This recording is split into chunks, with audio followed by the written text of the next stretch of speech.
Yeah. I spoke to Andrew Hoy. I had to go to Canberra Saturday night for the farewell dinner for the athletes, and we rang Andrew Hoy. We did a ring around the world. He was competing.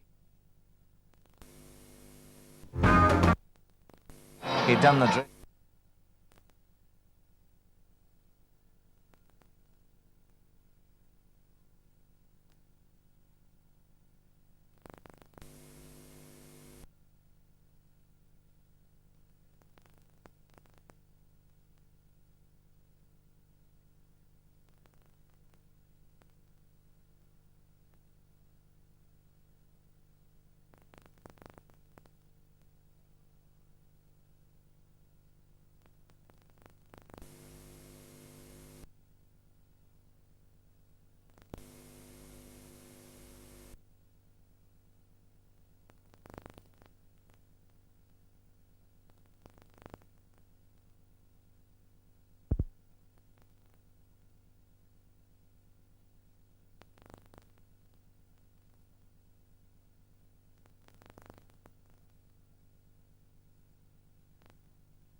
Yeah, champions there.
Some of the biggest names in football may be missing, but it's still a showcase tonight. South Australia versus Victoria from Football Park. It's South Australia's first and only State of Origin game for the season. The Big V comes off a big win against Western Australia. It's always special when the Crow Eaters take on the Big V at Football Park tonight on State of Origin.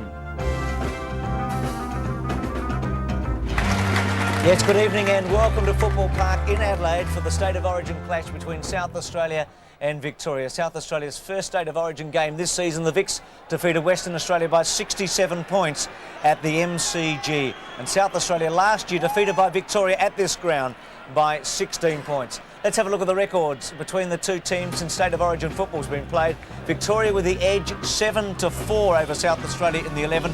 They won by 86 points at the MCG before more than 90,000 people in 1989.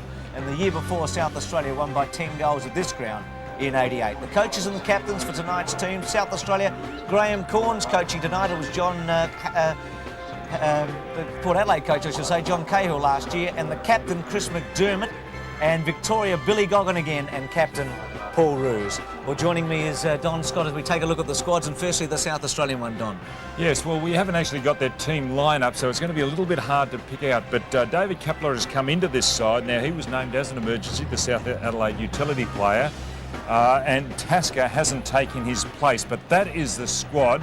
Kernahan, I think, I've tried to mock lineup. Kernahan will be at full forward, Carey centre half forward, Jarman in the centre. I think Maynard will be on Steins at centre half back. Steins is playing at centre half forward, and I think Hines will have the job on Salmon playing at full forward. Pittman will be in the ruck against Wyn. McDermott and Francis will be the other two followers, but the Victorian side, there it is on screen, and it's not a bad side. I was a little bit hesitant on the weekend, but this is not a bad side when you look at it on paper. No, it looks very, very good, Don. You go down the centre: Bays, Roos, Shaw, Steins, Salmon, who kicked 9 goals against Adelaide a couple of weeks ago, and Wyn, who's been so brilliant as the follower. Well, Peter McKenna will be working with Don Scott and myself in the commentary position tonight. We'll be introducing him after the break. A very good crowd here, something like 35,000, building up towards 40,000. A cool night, but pleasant conditions, and a very good crowd in for tonight's match.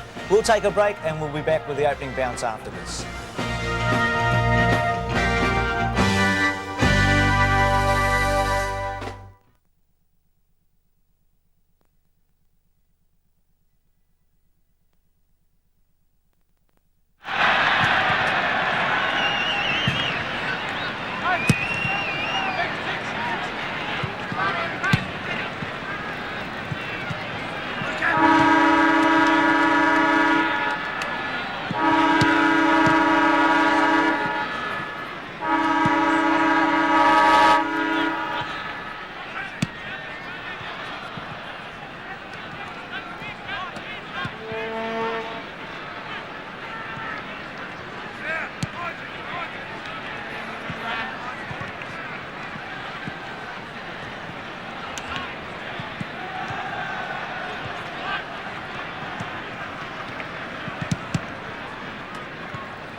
Welcome back. McDermott's won the toss for South Australia. They go to the left of screen. John Casey, Tim Watson are working the boundary tonight, and also the dressing rooms, and it's a good evening to both of them. Firstly, you, John. Yes, good evening, Bruce. Good evening, everyone. And I can tell you there's quite a buzz down here at boundary level, as you'd expect for a great game. I'm sure the almost perfect conditions we've got here have encouraged a lot of people to come down late this evening. The current temperature, a very mild 14 degrees, is expected to go down to an overnight low of 7. Humidity 65%, very little chance of rain. There is hardly any breeze here at the moment. The windsock is limp, and there is no goal advantage at either end of the ground. The crowd is building up. It's been coming in here very late, and the ground condition is very good compared with Waverley Park on Saturday where the Crows were beaten. Let me tell you, this is like a bowling green. The earlier match, they hardly dug it up at all. Conditions should be ideal. We're all set for a great game. The forecast is for mainly fine conditions with the possibility of an isolated drizzle, but Bruce, I wouldn't expect we'll be seeing much of that. Okay, John, thanks for that Mitsubishi Motors ground report. Your selection and Tim Watson's. Well, it's very hard to choose this one because of all the players that have been taken out of both sides. But Tim, you played in the last match here when Victoria won, and I'm sure you're quite happy with the way the Victorian team has shaped up. Although they've lost a couple of players, there's still a very strong combination. And I was in the rooms before the game, and they're pretty pumped up for this game. So I'd expect that they get off to a pretty good start. I'll stick with SA, Bruce. Okay, Don Scott and Peter McKenna, welcome, Peter. Your selections. Good evening, Bruce. I'm going for the Vics. I think they've got a very strong side, although the crowd will favour certainly South Australia and help them a lot. And I'm changing my selection. Yesterday it was South Australia. Today is Victoria as I look at them on paper. Start of the game at Football Park. They've built it up in South Australia as the Championship of Australia between Victoria and the Crow Eaters. Wine wins the first tap. Pittman went against him. Hines has got the job done at fullback on Salmon, who gave Smart a lot of problems a couple of weeks ago when he played for Essendon here. Bradley picks himself up. Former Port Adelaide champion. We're going back a fair way there. Shaw right in the centre of the action for Victoria. Wine again wins the tap. Burke caught. Fierce tackle on him. And again it'll be a bounce down. And conditions are very, very good considering that we're deep in the heart of July as we look at the South Australian interchange bench. Adam Saliba, David Kepler in the centre, Darren's brother. And Nigel Smart on the bench, which is a big surprise, I feel. I thought he'd be one of their better defenders. Here's the Collingwood rover, Tony Francis, with a free kick in towards the half-forward line. The race is onto the ball. Tony Hall leads in the race. Now it's Andrew Obbs. He's having a good season for Melbourne. He loses it in the tackle. It's shuffled over to Anderson. Greg Anderson in towards the pocket. One-on-one contest. Kernahan is there racing after Stephen Kernahan. He's a great player in these games. Taken by Bays. Smothered off the boot. Tony Shaw around the corner. And he has found his teammate Andrew Collins. Goes short to centre going to McGuan, who's been brilliant. That's 50 metres. That should be 50. Not paid. On the mark was Maynard. Half forward, Steins returned to his best form in Perth on Friday night. The Brownlow medalist goes to full forward. Salmon the lead. Hines very well played at the back. Anderson caught, tries to get rid of it, had plenty of time. Couch off the ground. Finally, Francis. Doing well, the little fellow. Left foot, back to the centre. Burke at the back. Bradley ducked his head, got caught, and gets a free kick. Yes, a little lucky, as you said, ducked the head. And, well, the umpiring fraternity will have to start to deliberate on those shortly because it's very hard to tackle a man who ducks the head. Now, he shuffles across to Richard Champion, who's presently playing with the Brisbane Bears. In towards half forward, and there's a good mark to Wayne Carey. Off he goes. He'll look for Kernahan. In towards the pocket. Up they go. Punched away by Bays. Good play by Bays as he brings it to half back. But the mark is taken by Darren Jarman. Onto the left foot. It's a grubber towards the half-forward line. Scott Russell. Tony Hall loses it. Now it's Hannah. And the Vicks rebound as Millen Hannah brings it out towards centre wing. Some pushing and shoving. Could have been a free kick to Lyon as he races in out. Oh, clever play by Lyon to get it to Scott. Good football. Now Nathan Burke. Burke back to Scott. Oh, he breaks the tackle. Robert Scott brings it in towards full forward and Salmon, and that was champagne football. That was a great handball, a real quick reflexive handball by Burke. He got it across to Scott. I don't know whether the pass was actually meant that way, Peter, because he was facing the other way a little bit to the left. Here it is, terrific hand pass. Scott using his speed. Well, I've got no doubt the pass was meant. It was. Now I'm looking at a replay, but just as he took off there, I thought he was trying to centre it a little more. Well, Paul Salmon will line up from about 40 metres. Very slight angle. Hardly any breeze here at Football Park for the first goal of the game, and he might be a thorn tonight in the side of the South Australian. Paul Salmon, normally an accurate kick. This time he splits the centre. Great start to Victoria. First goal to the Vicks, kicked by Paul Salmon. And that's what they wanted, but these sides, both of them are pumped up. Well, watch this play. I was really impressed with that quick bit of play. Don't these players lift at a tempo? And that's probably why they're in the state team. They're very, very quick in whatever they do. A good kick by Salmon.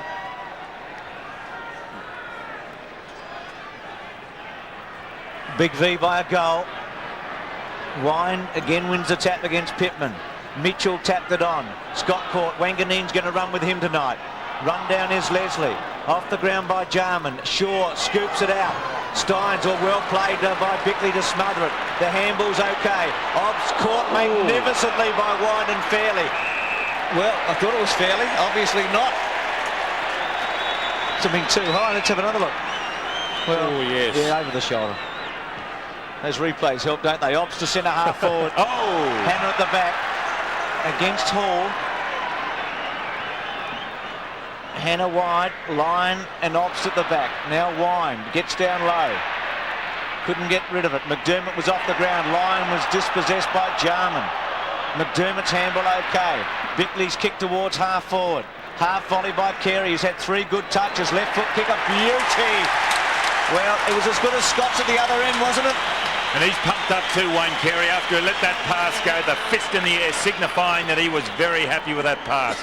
It was a great pass because he's normally a right foot kick. Here's the build-up again. Carey attacking that well. Been given a lot of latitude there by Roos. He'll have to tighten up. You really can't afford to give players latitude in these types of games. They're just so good. Well, can Kernahan match Salmon's effort? Kicked 9 goals on the weekend. Has a tremendous record in State of Origin football. Leans back, drop punt straight through. All square at Football Park.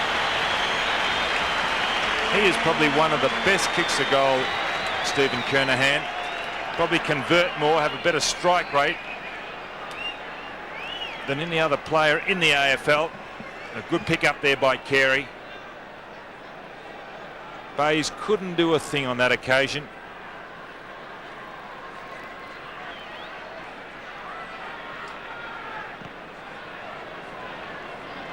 One goal apiece at Football Park, and if the first few minutes is any indication, we're in for a great night. Here's Bickley again.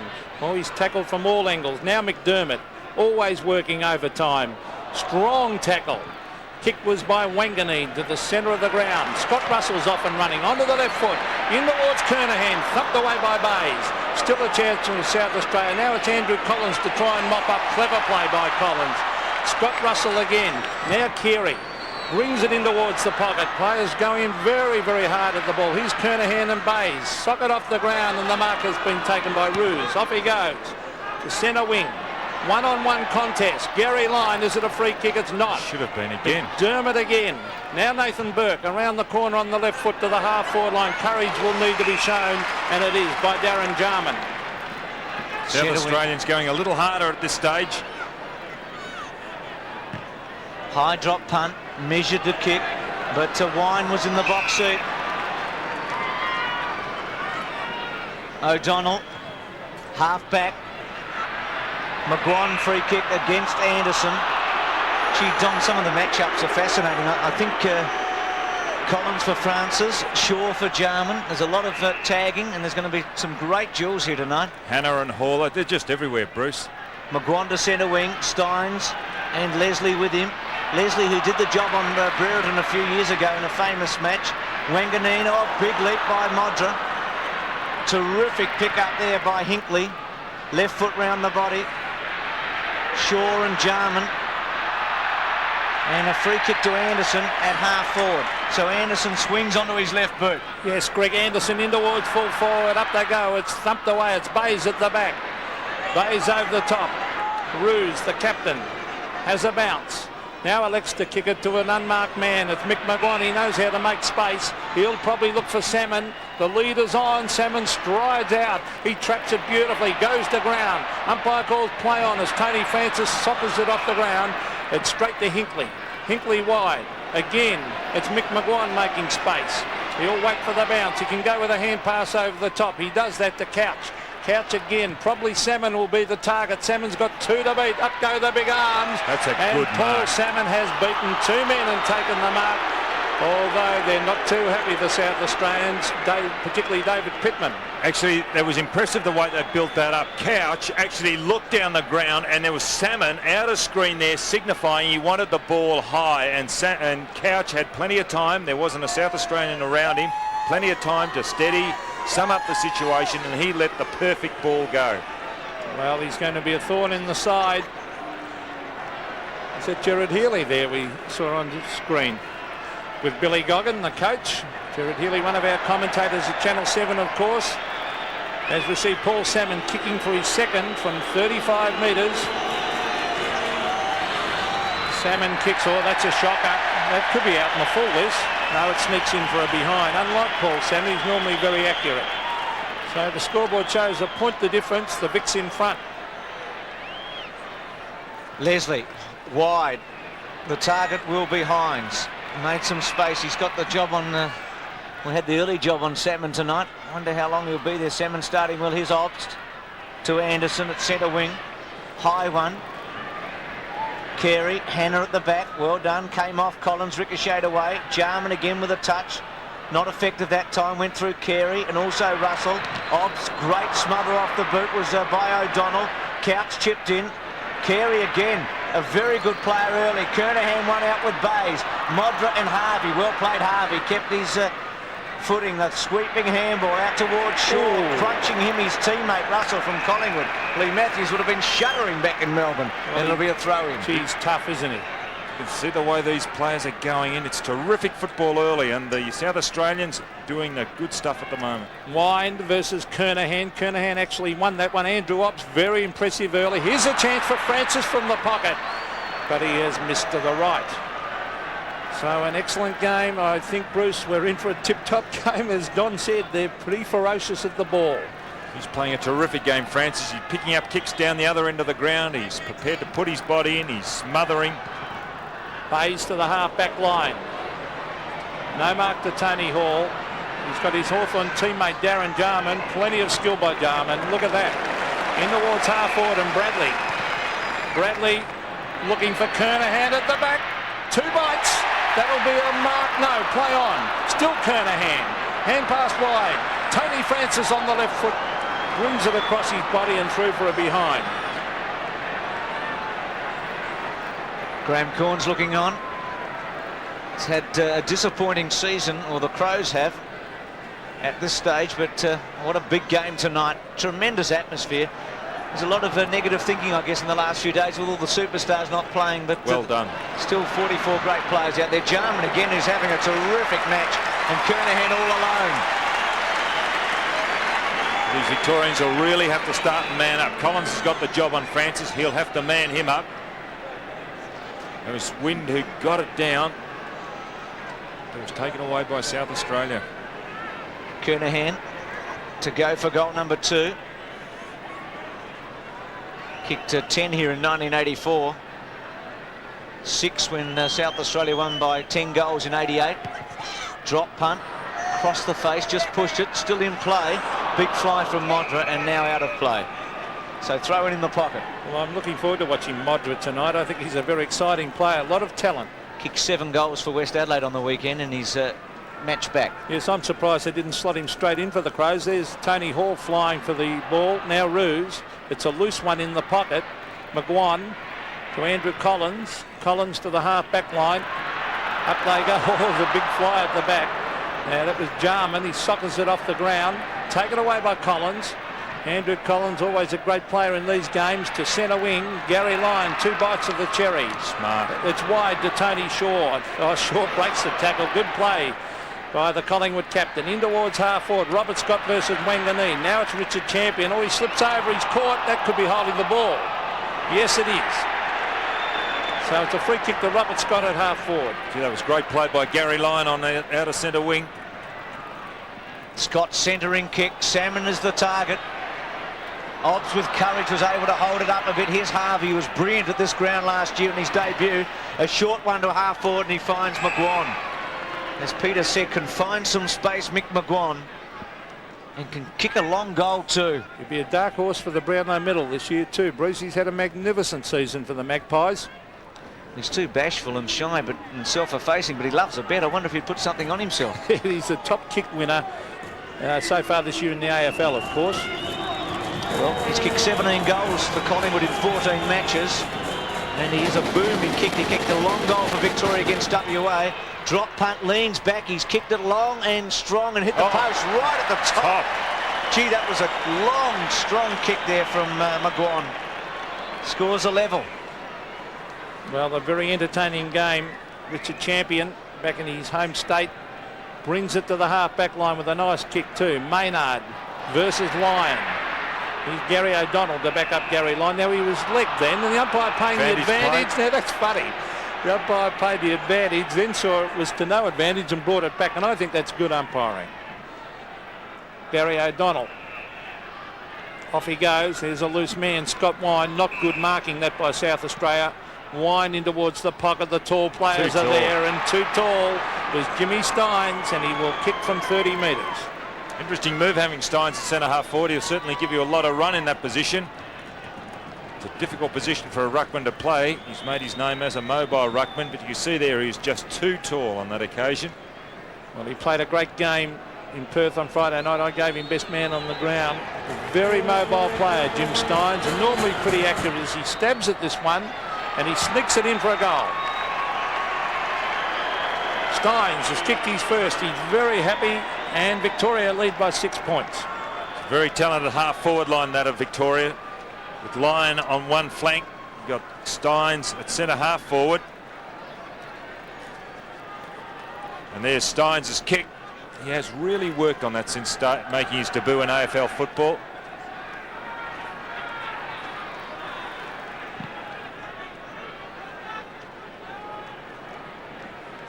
(14-8), Victoria leading. Steins and Salmon the goal kickers. Kernahan for South Australia. Obst again in the play with him, Steins.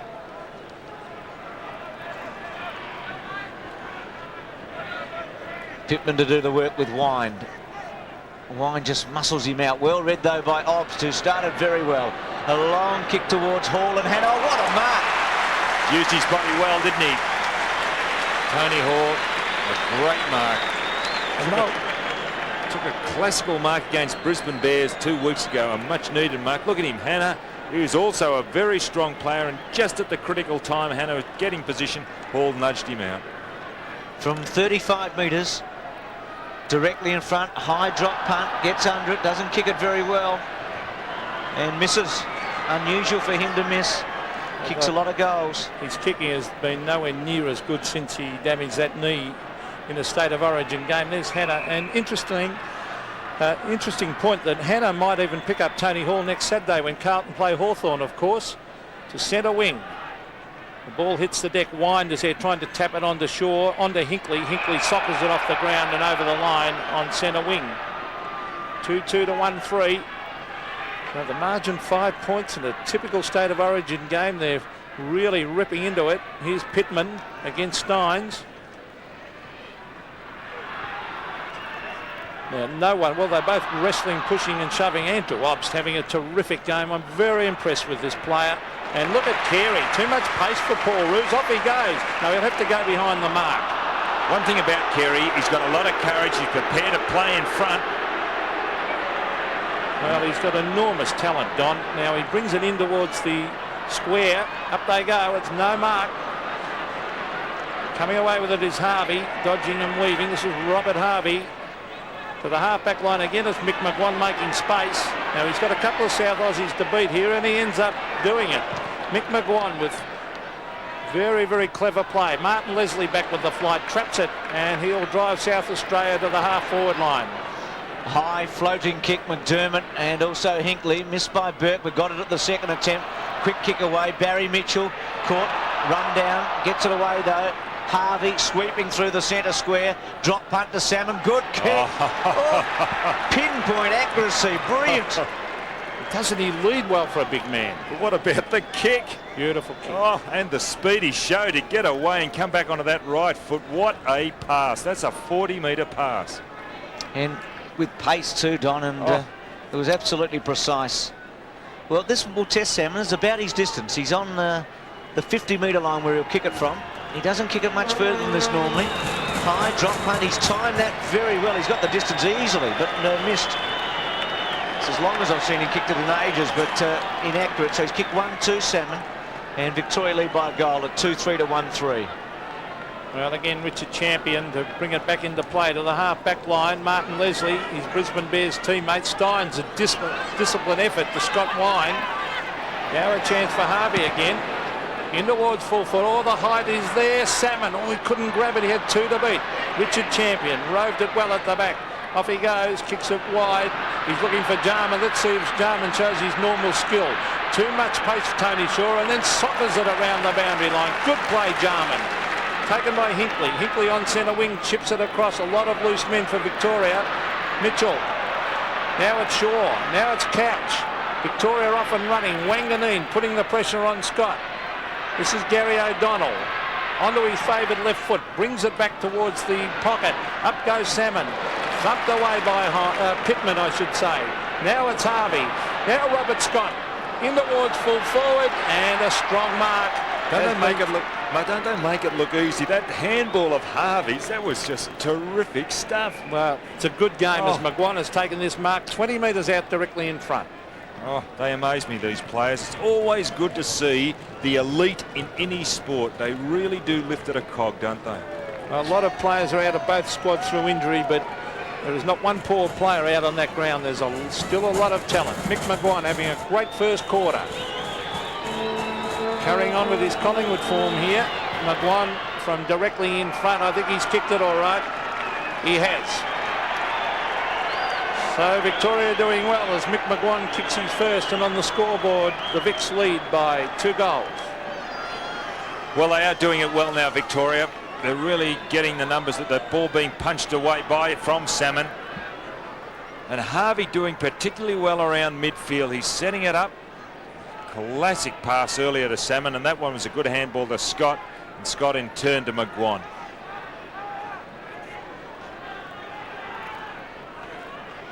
One 3-3-3, Victoria by 2 goals. Pittman wins this one against Wine. Had to butter up himself.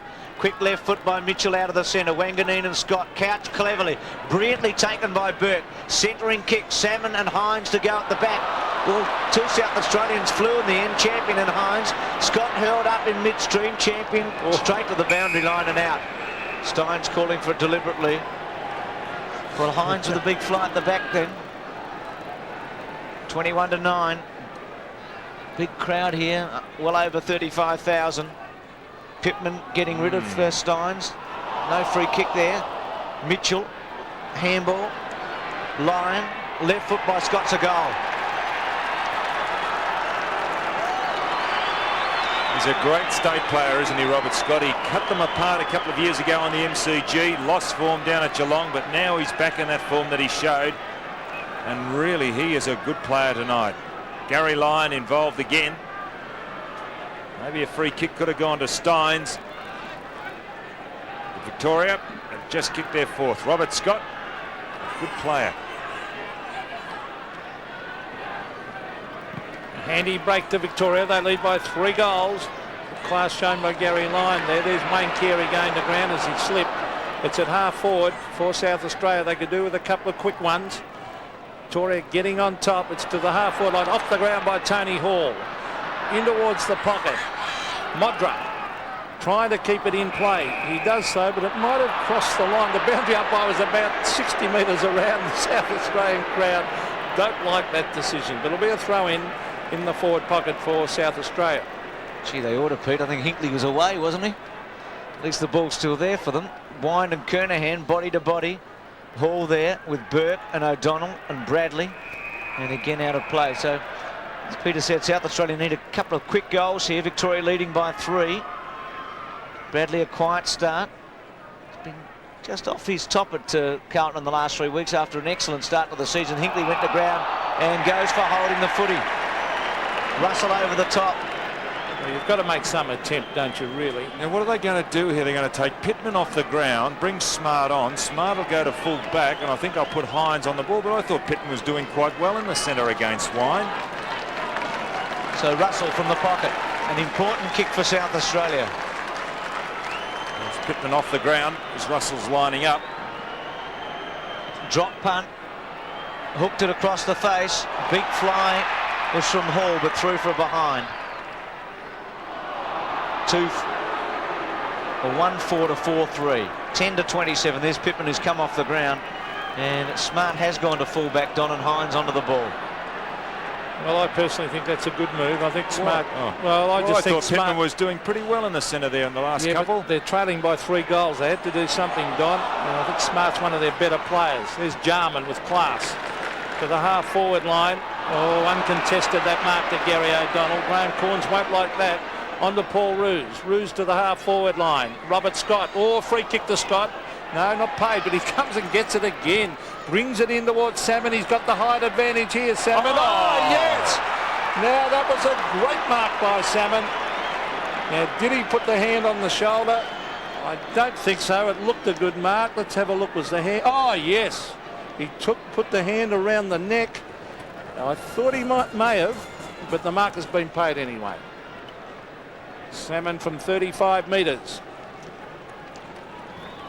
For his second goal of the night from directly in front. Paul Salmon. Oh, this is close. No, it's right. But snicks it in. So Paul Salmon kicks his second. Victoria doing very, very well. 5-3 to 1-4. Well, Robert Scott again getting it around midfield. Stein flying. And there's little Robert Scott again, an intelligent kick down the ground. Because Champion in front, quite a way in front of Salmon on that occasion, and allowed Salmon to have that run at the ball. Scott again put it up high.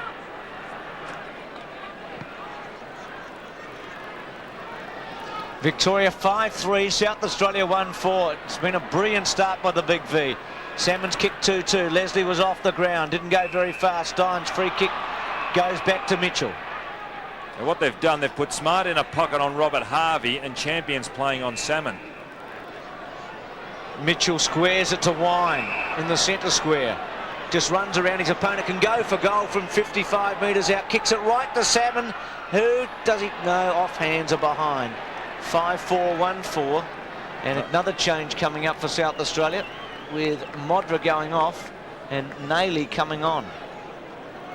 So a real difference in the balance of the forward line suddenly. Nailey to Crum off Kernahan, you'd expect. And he can kick goals from the pocket. McGarry medalist last year. The kick out from Champion. Smart ducked his head, line, cocked him and goes for holding the footy.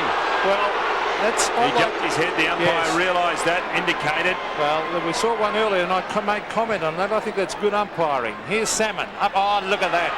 Great lead and just too tall and too strong. Salmon has marked about 40 metres from goal. Don't agree with that move, Peter. I know you want him off, but I'd put Hines on the ground. Look at this. He's just too big for Champion, this fellow. Yes. Especially when he's in front like that and jumping. Well, Salmon, he's a hard man to stop. He's a very good player, Paul Salmon, and when you're 6'10" and with his mobility and skill, you need a very good player to play on him. And I think the Bombers might at last decide to play him a lot more at full forward, because he's been a great focal point for them in the last few games. Here's his kick in towards full forward again. It's close to hit the post. At the top again.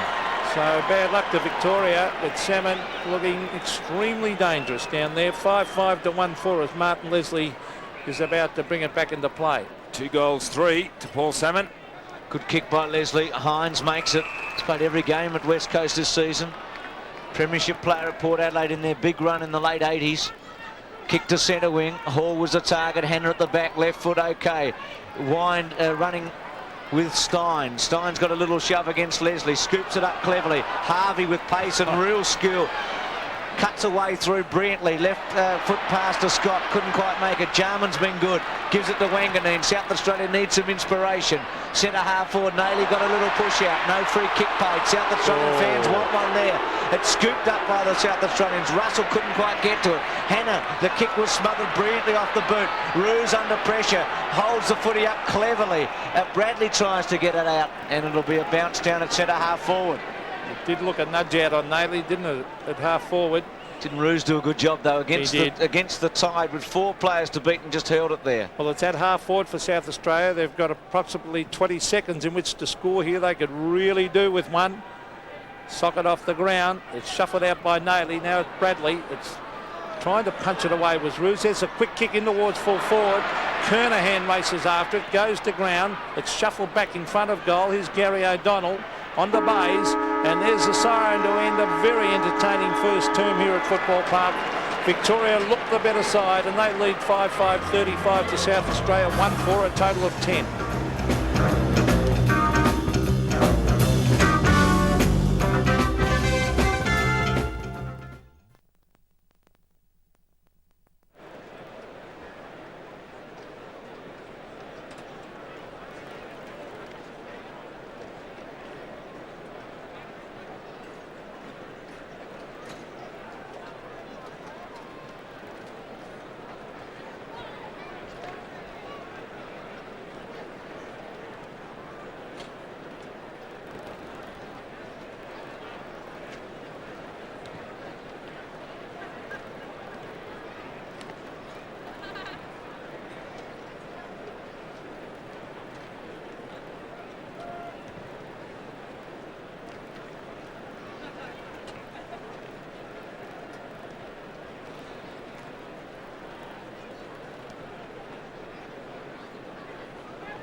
Quarter time at Football Park. Victoria 5-5-1-4. Salmon with 2 goals, and 2 goals, 3 in fact, the principal goal scorer. Tim Watson and John Casey have been listening in. Firstly to Tim, who's been listening to what Billy Goggins had to say at quarter time. Well, Billy Goggins was very happy at quarter time, as you might expect. He said that the commitment from the players was terrific, and he wanted them to continue on in the second quarter. He wants the back line to continually pressure the forwards and then to break free coming down the ground.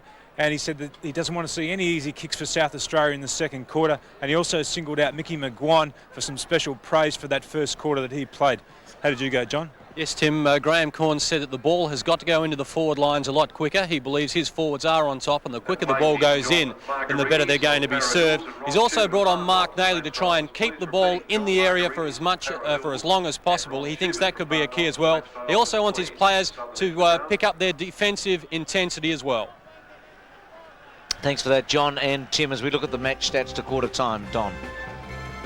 Yes, well, they should be Victoria's way, and they are. You can see there as far as kicks and handballs go. Head out's fairly even. I thought Pittman was breaking about even there in the centre, but then they took him off. Tackles, it's very high as far as that go. Both sides really throwing themselves in. But the difference is the marks and also possessions, kicks and handballs. So Victoria got a flying start at 5-5 to 1-4 South Australia. The Big V go to the left of screen. Wine uncontested, got the advantage of the bounce. Jarman missed it. Bradley pushed it forward for South Australia. Hall and Hannah together. Collins and Obst. O'Donnell cleverly couldn't get his kick away. Mitchell over the top of it. Ruse over the top of it. Finally being held up, and Michael Abbott to come in and bounce the ball at centre half forward. And I see they put Nigel Smart to full back on Paul Salmon, and I'm pleased about that.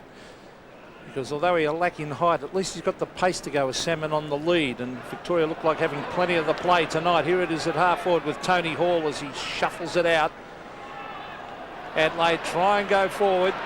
Around the corner is Nailey. Nailey a high for South Australia, I should say, as it comes in towards goal. Chris McDermott on the left foot kicks it through for a goal. So maybe that'll lift the South Aussies as the captain kicks a good goal. 2-4 to 5-5. Well, it's funny, but Nailey was involved with that. He got the first tap on, followed it up, then got on that ball, and well anticipated here by McDermott. So, Nailey, I believe one player that should be still playing AFL football. He's still got a lot of talent and retired from that competition prematurely. 35 to 16. South Australia 2-4. Victoria 5-5. Burke missed it out of the centre. Francis might have been in the back. No free kick. McDermott goes to ground. Gets a free kick. From the centre square. Was looking for a handball. No. Called to go back over the mark. He's a great goer, isn't he, McDermott? Gives it to Anderson. Swings onto his left foot. Centering kick to centre half forward. And Harvey too easy that time against Nailey. Harvey's had a very good year with Essendon as a defender. Free of injury at long last. Now McGuan at half back. It's been inspirational in many of Collingwood's brilliant fight back wins this season. Steins was just eased out of it by Hines. 50-metre penalty going against Victoria, and Leslie will bang it back in for South Australia, and they can attack hard here. There's a couple of quick goals here, and they're right back in the contest because they were really well beaten in that first term at the finish. This is Martin Leslie. He's a good player, one of the great players who have come from Port Adelaide. Kernahan, no mark. Still a chance for South Australia in the pocket. Nailey again. Wine back with the flight. Did he keep that ball in play? All dangerous. Taken away by Hinkley though. Oh, he ran into Wine. Here's a chance around the corner for South Australia, Tony Hall. But he has put it out on the full. Good snare by Hall, but tremendous pressure on him. Wine showing a lot of confidence there in the back pocket. And why not? He's playing so well. Only Footscray player out there tonight. A bit surprising considering they're equal top of the table on points with Geelong and match ratio. The kick out by Hinkley. Hines went to ground. Francis was held up. Will get a free kick against Mitchell. Never really had control there, Francis, and Mitchell was onto him and manhandled in the end. Francis quickly onto Anderson, who should mark and does. Great vision. Not bad on the left foot, was it, the kick? No, terrific. Very good. And Anderson to kick for an important shot for South Australia. Kicked 54 goals in 97 matches for Essendon, so he hasn't been prolific, but most of his footy's been played across the centre line. Drop punt, long kick, he's pushed it a bit, it's fading, and he'll miss for a behind. It looked good off the boot. Big cheer went up, but 2-5 to 5-5. Well, another former Port Adelaide player, and Gavin Wanganeen's there also. So they've produced some great players, haven't they, Port? Bradley, one of their champions. Bradley, of course, yes. There's Bays to half back and Wine, too tall and too good on that occasion. Here's Nathan Burke as he kicks it. Well, indiscriminate kick. That one, it was all South Australia. Anderson and Francis are there against Hannah. Anderson, wobbly old hand pass, but it comes off as Tony Francis has pace. Francis chips it across to the centre of the ground, and this is Bickley. Off he goes, Mark Bickley, a good honest player, brings it in towards Kernahan. He's got a couple to beat. Thucked down by Bays. Jarman brilliantly. Darren Jarman on the left foot. Have a look at that for football. Great play by this champion Hawthorn player, Darren Jarman. 3-5 to 5-5. Well, they are predictable in what they're doing. Both sides, they're kicking it high into their forward line. They've got Kernahan at one end, they've got Salmon at the other. And the ball's going to be punched away as it was on that occasion. And you've got to get under the feet. And Jarman did. And McDermott did it just a little earlier.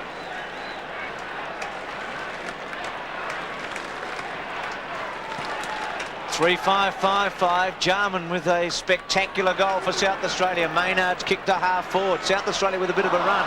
Russell's handball was very poor, missed off completely. Anderson against the tide. Russell now comes back for it. Slow handball to McDermott. Keeps it in play. Neat drop punt. Hall half volleys it now. Carey should have taken it cleanly. His first mistake tonight. But South Australia with a bit of a run on with goals to Jarman. And also McDermott in this term. Carey to do the ruck work against Wine. Wine into Locke's arms, wins a tap. Mitchell to Couch. Threaded his way through. Burt. Oh, clever. Good touch back to Couch. Hines underneath it. Steins at the back. Still Hines with strength. Okay, Bickley. Anderson. Sold one handball. Left foot smothered off the boot. Collins, it'll be play on. Taps it to Hines, to Bickley. Left foot round the body. Kernahan one out against Bays. Oh, great mark. Set himself for it, Don. Gave the hands a little bit of a blow too, just so they'd be dry for the footy, and took it one-handed. Mistake out in the centre by Collins. Tried to pat it on. Kernahan. Good use of the body. Fending Bays off. He's kicked one goal. And really shouldn't miss from here. He's kicked 60 goals for Carlton this season. Drop punt, goes for it and kicks it. Two to Kernahan, and South Australia has come out running here. They've kicked 3 goals in not very many minutes, and there's just a goal the difference. Well, isn't it funny, down this end of the ground, 8 goals have been kicked. Obviously the scoring end, right of screen.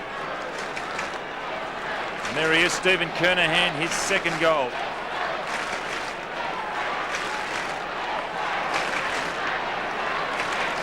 Back to the centre, a goal the difference. There doesn't seem to be much breeze here. Here's Scott Wine. Now Gary O'Donnell caught. Shuffles it away. Still in the centre of the ground. Here's Maynard. Knocked away from him. A hurry kick comes down towards the half-forward line. They're playing with confidence now. Good play, Tony Hall. But he's kicked it straight to Hinkley. Hinkley wild. And the kick lands with Anderson. Greg Anderson to the centre of the ground. It's all Crows. This is Bickley. Bickley in towards Kernahan again. Oh, he was held by the arm, but he was still too good. Great play by the big full forward and Carlton captain. Maybe Buck will have to change his tactics. What he's been doing is coming from behind and getting a fist to it. He might have to start and attack the ball. You can see there, fended off by Kernahan. Bays might just have to start getting in front, backing himself and running at the ball instead of being preoccupied with the man. Anderson and Bickley doing very well near the centre of the ground as we see Kernahan kick and put it through, scores a level. Stephen Kernahan setting South Australia alight. He's kicked 3. 5-5 apiece. Who would have believed this at quarter time? Well, they've got similar setups, both teams on their forward line. 2 big fellows who do rely on their marking, their overhead marking. Good kick again by Bickley. Quickly into the forward line. Kernahan fending off with the left and marking with the right. Scores level. The South Australian vice-captain playing his 300th senior game tonight as the Vic bench looks on. Frawley and Lambert were there. They'd be itching to get a crack at it. Maybe Frawley will in a moment. At full back, who knows? 5-5 apiece. South Australia with a run. Jarman held up. Russell round the body. Not too far. Tap forward by Nayley. Still Nayley. Left-hand handball had some pace. McDermott. The old 1-2 to Nayley. Won't he be loving it out there tonight? Played in the South Adelaide team on Saturday that beat Port Adelaide. Here's Francis. Still with Francis. South Australia on top for the moment. Jarman in the pocket, has to sit and wait. Couldn't take it. Oh, O'Donnell being held by Russell. Off the ground, Hinkley. And that was good football by Hinkley because Jarman would have been away. And Jarman appealing for a kicking in danger then, Bruce.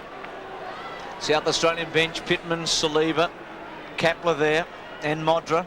Half forward, South Australia attacking. I'm looking forward to seeing Adam Saliba when he comes on to this. Francis, who's been very good, he's dragged off the ball then. Umpire obviously deeming he was in possession, so it will be a bounce 50 metres from the South Australian goal, but really it's been all their way this term, Don.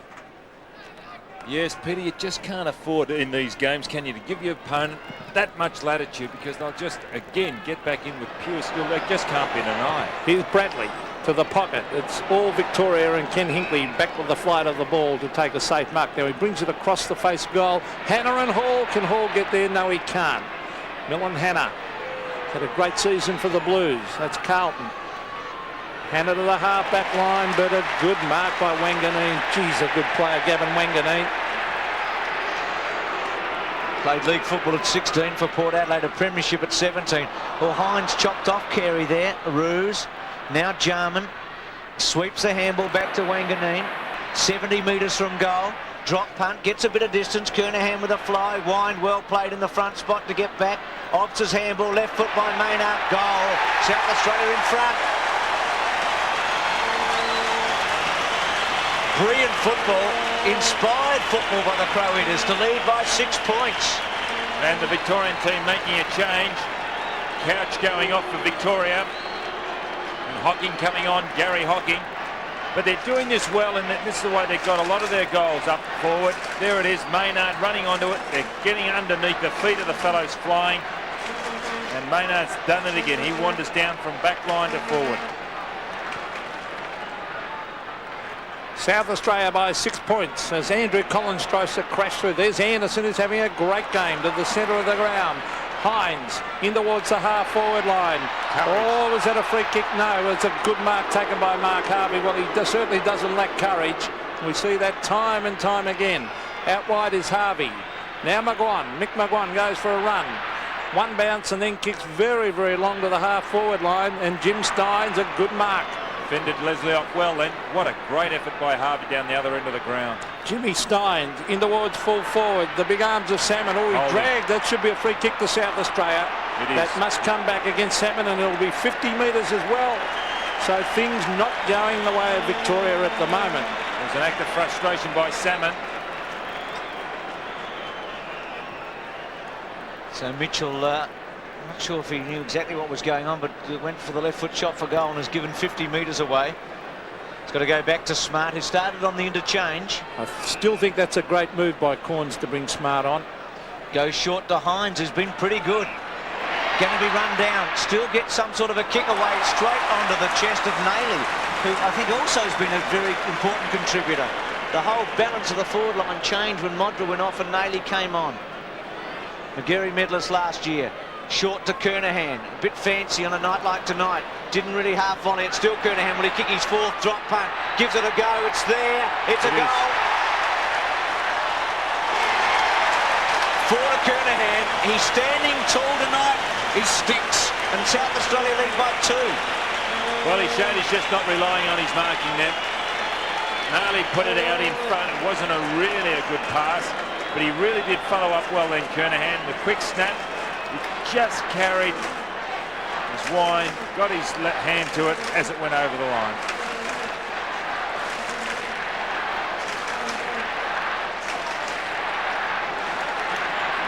Two goals the margin. South Australia on fire. Hines has really lifted them at the centre bounces. Here's the brilliant Robert Harvey.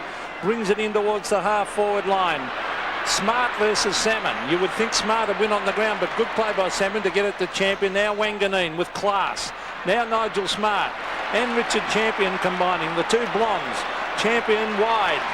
Francis having a very good night. Tony Francis. Now there's loose men everywhere to the half-back line. Taken by Maynard. Off and running is Anderson, who's having a top quarter. Centre wing. David Hines, the West Coast Eagle utility player. Thumped the ground. Nayley was there. Oh, it's shuffled across. Here's a chance for Scott Russell. In the goal. Touch right on the line. And, well, they've got running players and loose men everywhere, South Australia. It's a dangerous period here for the Vics. 7-6-5-5. Victoria scoreless in this term. South Australia's kick 6-2. The kick, Hines did very well again. Still with Hines. Caught, run over the top of him. Shaw holding in the back against Shaw. Shaw trying to get onto Jarman. He's wanting someone to man the mark. Too far out Hines. Kernahan, Wine getting back for Kernahan. He'll go now, and at the back bays. Well played, Victoria. Hannah's kicked from the back pocket. Back to centre wing. Steins versus good mark against Leslie. A terrific mark by Steins. The little give to Burke. Burke onto Hinkley. Hinkley in the centre square. Goes to full forward. Salmon getting rid of Smart and giving away a free kick for the second time. And Peter McKenna, you're a genius. You said Smart should have been back in the first place. He's champion. Well, he should have been played right at the start. Nigel Smart is a class player. As we see, Steins is having a terrific quarter. David Hines in towards Kernahan at the back, but chipping across the front and taking a great mark is Scott Wine. Gee, there's some good players out there tonight. And Wine not letting Victoria down. It's a wobbly old kick, though. It's all South Australia at the centre. This is Richard Champion. Always played a free kick. Yeah, I agree with the umpire on that one. Well, it's Barry Mitchell to the half-forward line. Oh, free kick to Gary Lyon. No doubt about that one.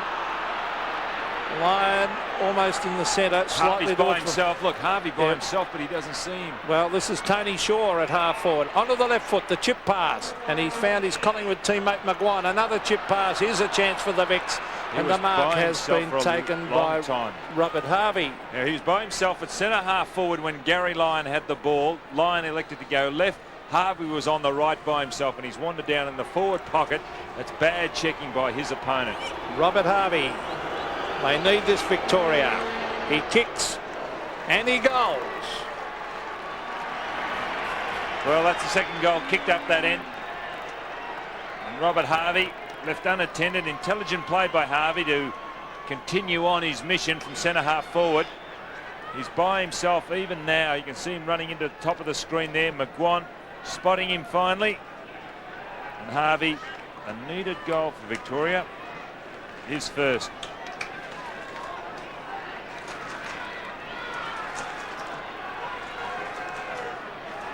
Just under 12 minutes remaining. It's taken Victoria 17 minutes to get their first goal in the term. Mitchell taps it on. Gary Hocking, who's come onto the ground. O'Donnell's left foot kick towards half forward. Leslie and Anderson, two former Port Adelaide players. Peter McKenna's already mentioned how many champions they've produced in the past. Left foot by Anderson. Back to centre wing. Well played by Hines cleverly. To Obst, another Port Adelaide player, as he goes to full forward for Kernahan, who sets himself, tries to take it on his chest. Nady, brilliant, he'll go for it, drop punt, or misses. Should have absolutely eaten it alive, Nady. It was brilliant the way he trapped it. The lights actually got in Kernahan's eyes on that occasion when flying for the ball. Well, he wears contacts too. He wears contact lenses and apparently doesn't see so well at night. Don, as the kick to the half-back line, although he's doing pretty well for a guy who doesn't see so well. There's Nayley again. As you said, he should still be playing AFL football. Here's Andy Collins to the half-forward line. Bickley. Now, free kick for a push-out. It will go to, geez, an honest player, Mark Bickley. He's almost on centre wing as he brings it in towards the half-forward line. Scott Wine, the big arms there. It's thumped on by Tony Hall. That was good play. And he goes in to try and get it again. Off the ground by Harvey. A chance for the pacey players to race after this one. And look at Jarman. Have a look at that by Jarman. Don't tell me he's going to get this again. Great play, Darren Jarman. Now Kernahan. Now Bradley. Oh, that was set up by Jarman as Bradley kicks in towards goal. Across the face, and is it a free? No, it's not. It'll be a throw-in. Still quiet tonight, Bradley. Not quite 100%. It was magnificent by Jarman, wasn't it? The way he outran Shaw and kept the footy in and gave it to Kernahan. Wine goes against Kernahan. They lock arms together. Kernahan should have given away a free kick. It should go to Wine. It does. Quickly to Hinkley. Victoria have steadied, you feel, in the last minute or so. Hinkley to Hannah. Sweeps it out wide. The Vicks are away. They've got a paddock. Tony Shaw can run with it. Short to Mitchell. The quick gives okay. That's good, Bays. The two Sydney players on the field combining, but smothered off the boot by Hines again. Russell to Bickley to Obbs. Can South Australia rebound and make Victoria pay for it? Drop punt. Nayley goes with Harvey. Sitting and waiting. Francis should kick a Rovers goal round the body and does. Bayes mistake in the centre. 8-7 to 6-5. The more I see this little father, more impressed I am with him. Tony Francis, when he first came across, all he really did possess was speed. But now he's really got the Rovers now.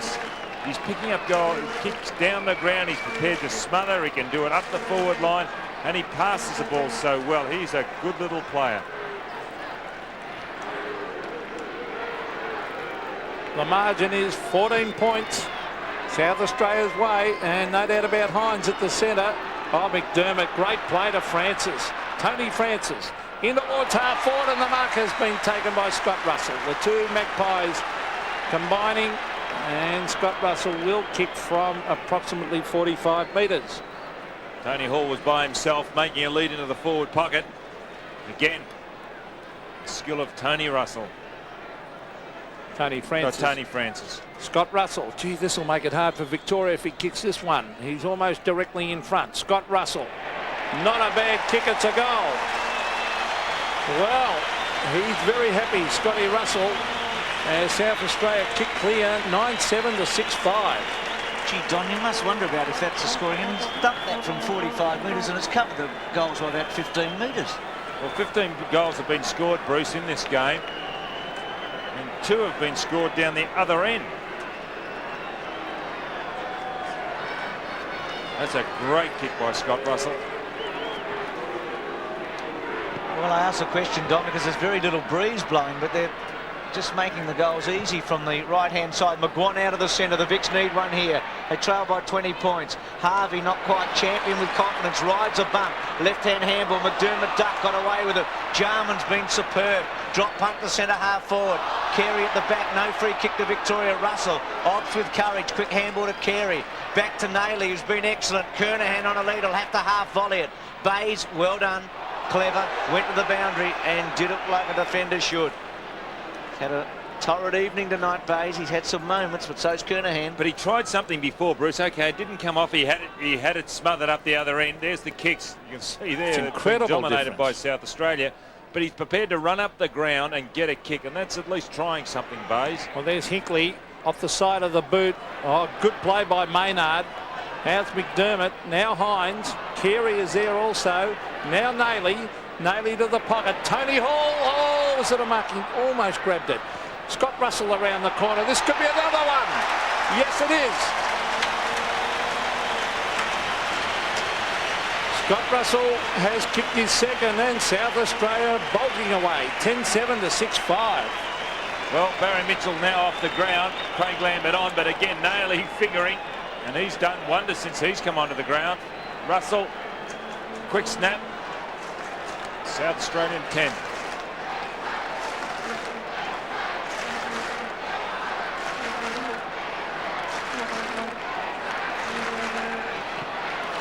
South Australia's kicked 9 goals, 3 to Victoria, 1 goal in this term. Victoria now going to attack. As Don said, Lambert's come on for Mitchell. Smart played it well to Wanganeen, who goes for a run.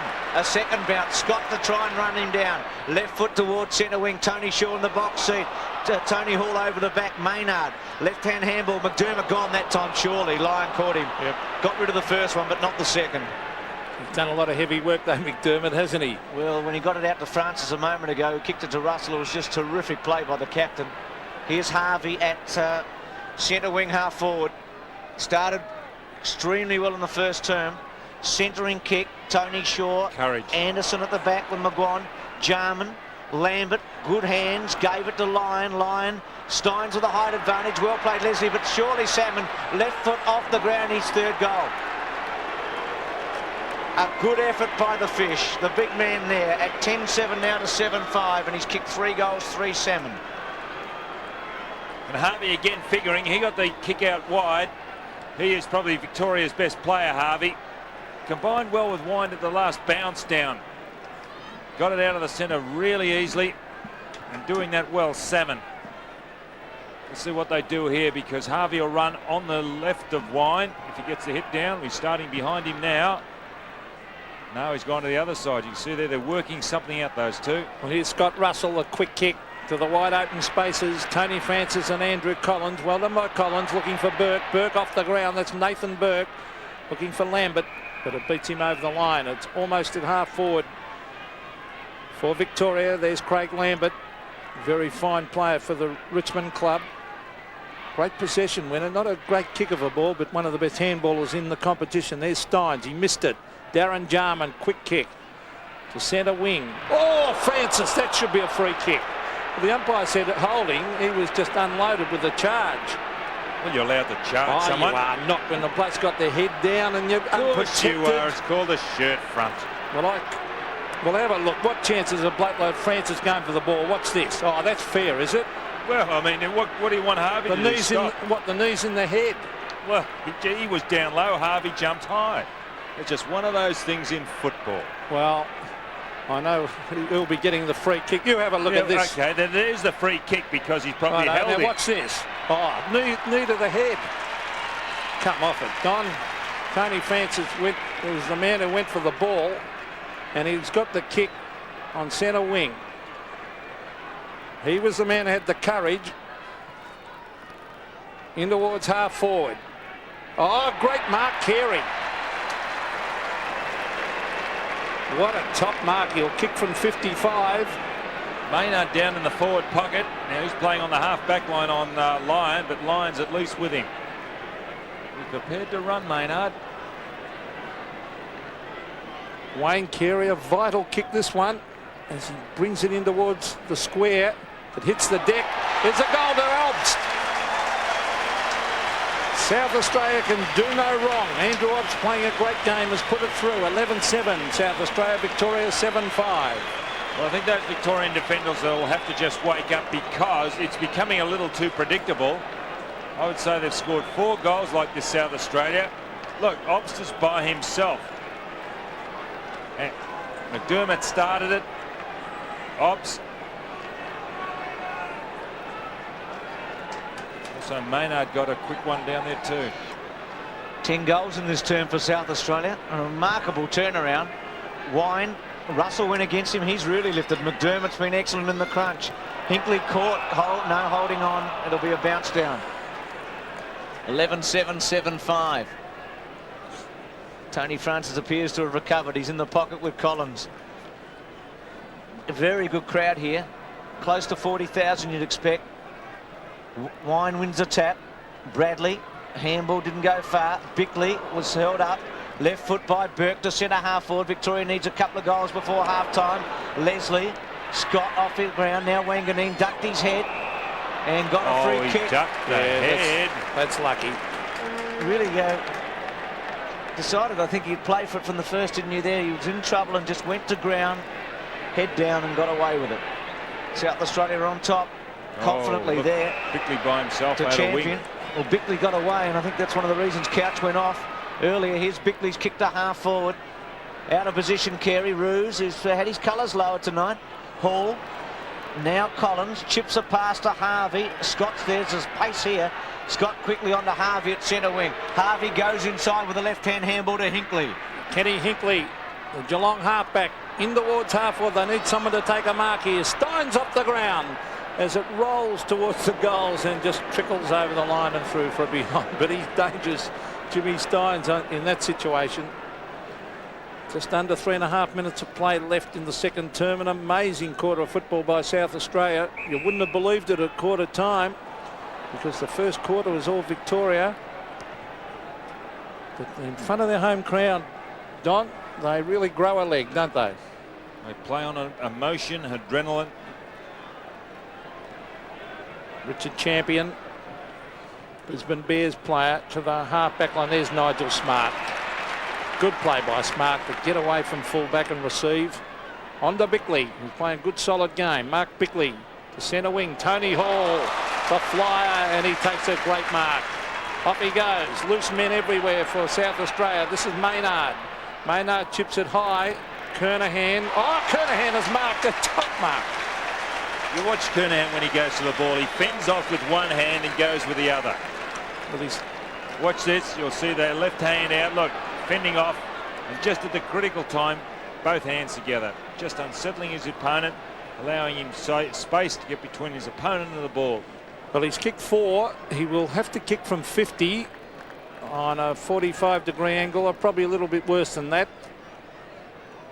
But as he brings it in towards the square, a chance for the high flyers. Oh, Carey nearly took that one too. Tony Hall is there, and it looks like Gary Lyon also, and it will be a bounce right in front of the South Australian goal. 73-48. Wind, who's played very well. Kernahan goes with him, taps it back, but Hannah able to get a left foot kick away. Carlton teammate Shaw fell over. McGuan fell over, or pushed over by Jarman. Free kick goes back to McGuan. Could feel Jarman on him. Mickey McGuan, good kick to Harvey. It should sit all right. Harvey, who, as Don said, probably Victoria's best player. Not a good handball, but McGuan was clever enough. Now here's a chance. Good kick. Try to check side now. O'Donnell. It sits up for him to Lyon. Now Lambert's the go. Over the top. Slow handball. Not very good. Lambert has to wait. Got rid of 2 opponents. McGuan ran on for him. Steins wants it long. So does Salmon. A chance for Victoria. Hocking's at the back. Oh, good mark. Not paid the champion. Now Hocking tries to crash his way through. He can't do it. It's hurled up at centre half forward. Great attempt, wasn't it, by Richard Champion? Well, he Almost took it. left hand out there, hanging there, and he has a bit of a smile now. South Australia leads 11-7. Victoria Wine still dominating in the hit-out department. Well, here's Lambert. Well done by Steins. Should have made better of that, Lambert, because he was going onto the left foot, Peter. Well, I said earlier, he is not a good kick, Craig Lambert, but he is a great handballer. That's why he handballs so much, I feel, too, as we're getting towards half-time. A sensational quarter by South Australia. Richard Champion, a well-directed kick to Bradley, who's been pretty quiet. And no wonder, Nathan Burke picking him up. He's a terrific stopper, Nathan Burke. Bradley to centre wing. Oh, well so with a done, free kick Lyon. the line, it should have been anyway. That's using your body, Peter. No hands, no holding, just using the body to perfection. Dead right, Don, and they need one before half-time, Victoria. Oh, look at that for a mark. And that's taken by Champion. Not a good kick, though, Peter. Good mark, but unbalanced with the kick and out on the full. But has Victoria got the time? Collins quickly to Lambert. We're in the dying seconds of this second term. A term dominated by brilliant South Australian football. Salmon and Steins, a big fly. A chance for Hocking. Siren goes. And no score. I think he kicked it after the siren in any case. So in a brilliant second quarter, where South Australia kicked 10 goals 3 to 2 goals 2 by Victoria. That must rate as one of the great terms of football that this state has played in the State of Origin series. McDermott set the scene with an early goal. Steins has kicked the goal. Wanganeen's had the job on Scott, has held him in the second quarter. Nailey's been very important to South Australia after coming on halfway through. There's Kernahan, who's kicked 4 goals and has been inspirational. Bickley set it up early, and Carey's played very well. It's half-time. The Crow Eaters are 4 goals in front.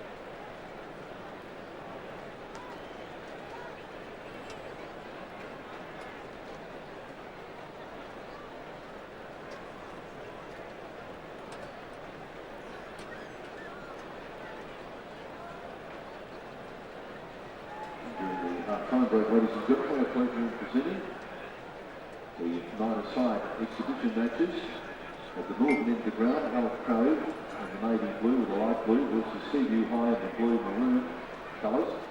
At the southern end, Charles Campbell High in the red, blue and yellow versus Brighton High in the green and white. Teams of the playing in the nine-a-side exhibition matches during this half-time break of the State of Origin clash. And this new concept, launched in 1991, has generated great interest and has been welcomed by secondary physical education teachers as an exciting modification to Australian rules football. Youth Football Development Officer Ian Ross has been promoting this concept in secondary schools across the state and has been very successful due to its maximum participation, position rotation and potential for high scoring. The modifications are 9 players per team. The oval is split up to approximately 120 metres by 60 metres. There's 3 zones, forward, centre and defence, and only the 3 forwards are able to score in the forward zone. Players change the zone at the half-time break. Part of the rules is there's no kicking off the ground, only 1 bounce allowed per possession, and opponents kick the ball in when taken out of bounds. And the game serves primarily to maintain participation for any groups that are unable to field teams, but significantly it has been used by the South Australian National Football League clubs and AFL clubs as a worthy conditioning game for the players, with over 6,000 secondary school students participating in youth football clinics from 67 schools. That's broken up with Metropolitan 37 and Country 29. So it's certainly a very interesting concept and undoubtedly certainly grooms the champions of the future in Australian rules football.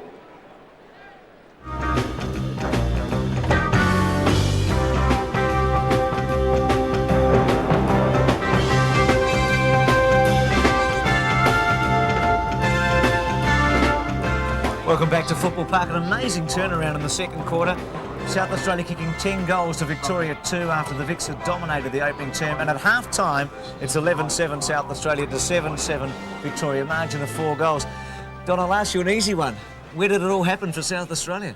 Well, maybe it's a scoring in because 15 goals have been scored on the right-hand side of the screen, whereas 3 goals scored the other end of the ground. But that's not the point. The point is they're predictable in what they're doing, but they're getting people underneath Kernahan. Bayes has been punching the ball away. Now they've got Wine dropping down there. If Kernahan's not marking, the Victorians are bringing it to ground. But it is the South Australians who are anticipating well and then kept finishing it off. McDermott ran on and did it. I just can't think of the others that come to mind. Nailey's been very good. McDermott kicked a goal. And Ops did the other one, the terrific anticipation goal.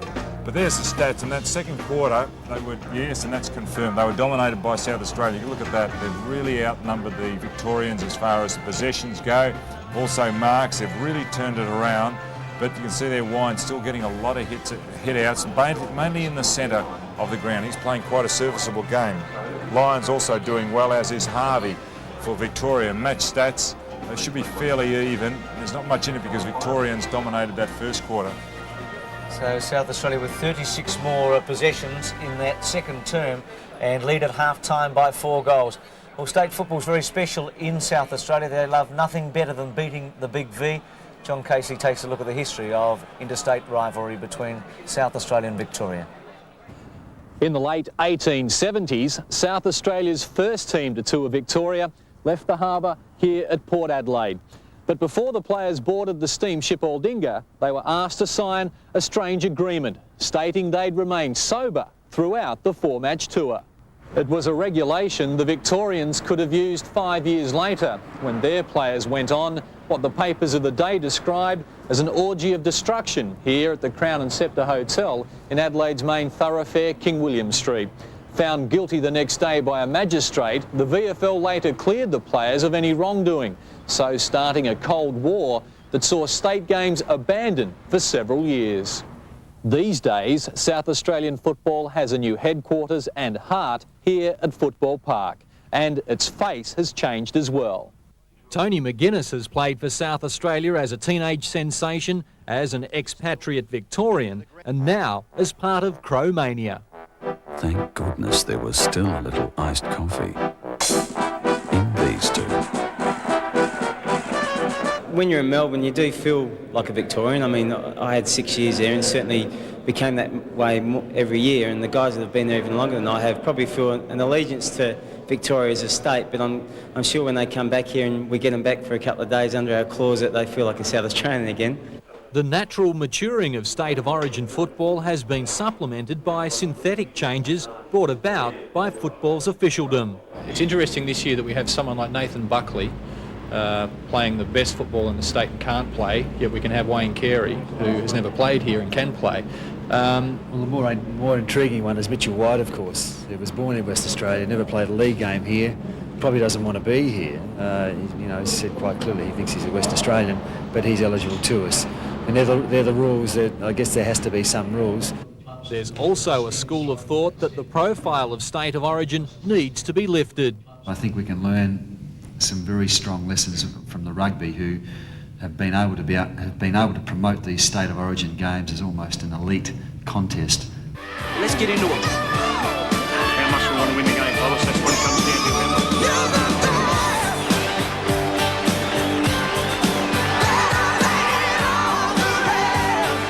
But as far as bottom lines go, there's definitely no substitute for winning.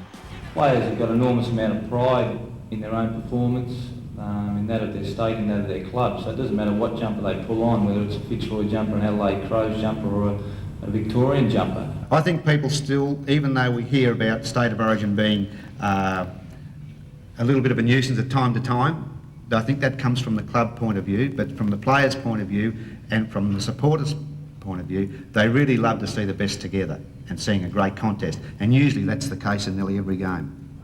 Well, Billy Goggin, you're right again, because it's been a terrific match and a great contest. At half-time, South Australia by 4 goals. Back with more after the break.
Drive hard for someone going into attack.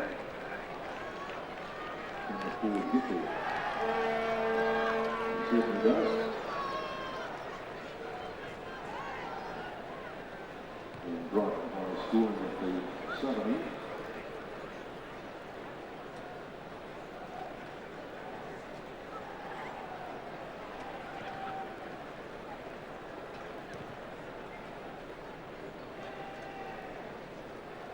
So even though there's only 3 zones, the forward centre of defence, and only the 3 forwards are able to score in the forward zone, there's certainly a lot of pressure on the players out there in this 9-a-side competition this evening.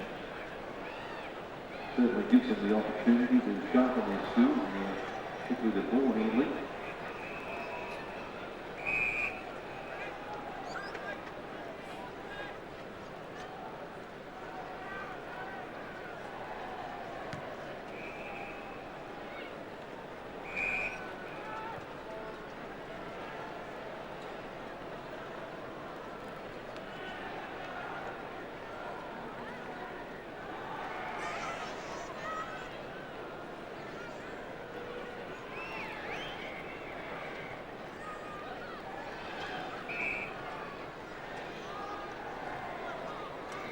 You notice the goal scorers in attack have actually got a soup on their back with their jumper, which signifies, of course, that they are the potential goal scorers for their respective sides.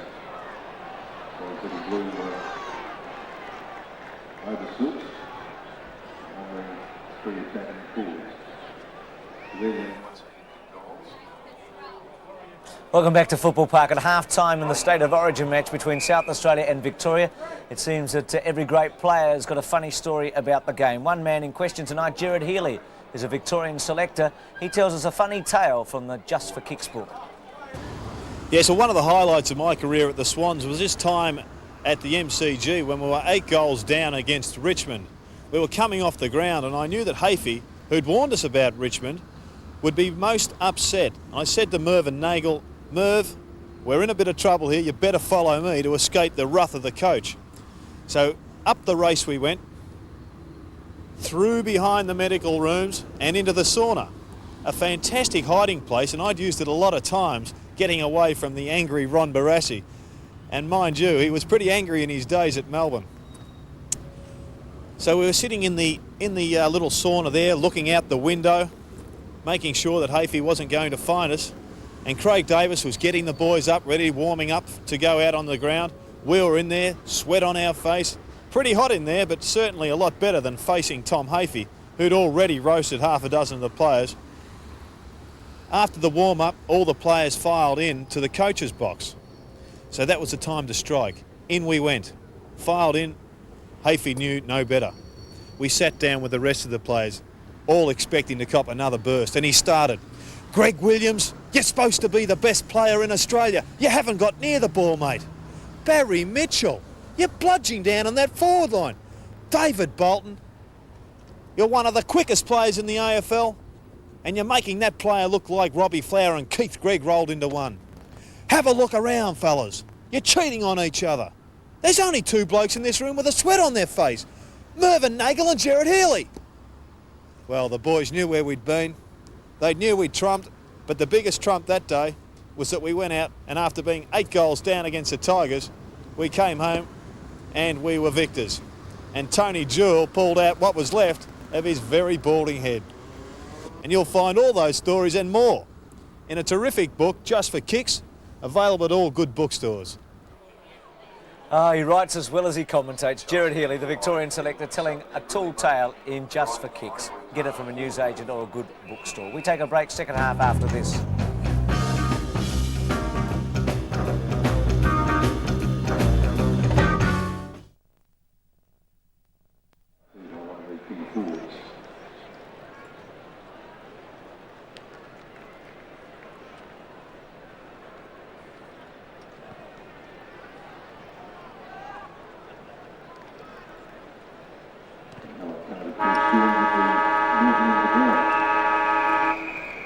There's the silence, so that signifies the end of play in this minor-side exhibition match here tonight. And as the players from Hallett Cove in Seaview High at the northern end and Charles Campbell High and Brighton High at the southern end make their way off the ground, let's give these kids a big round of applause. They're certainly great competitors, and let's show our appreciation for a fine display of minor-side exhibition out there this evening.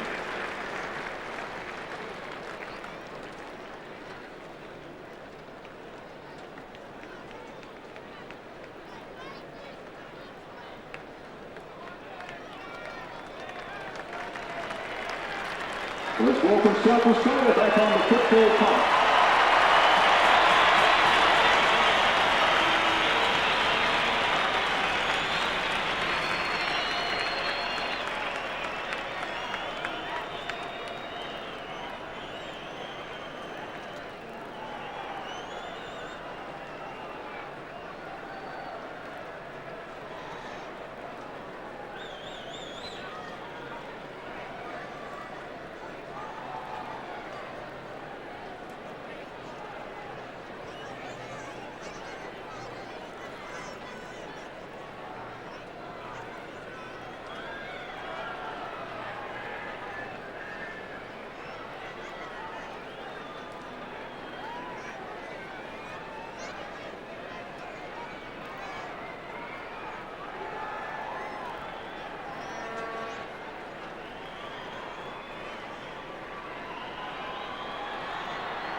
So South Australia is up in the please welcome back Victoria.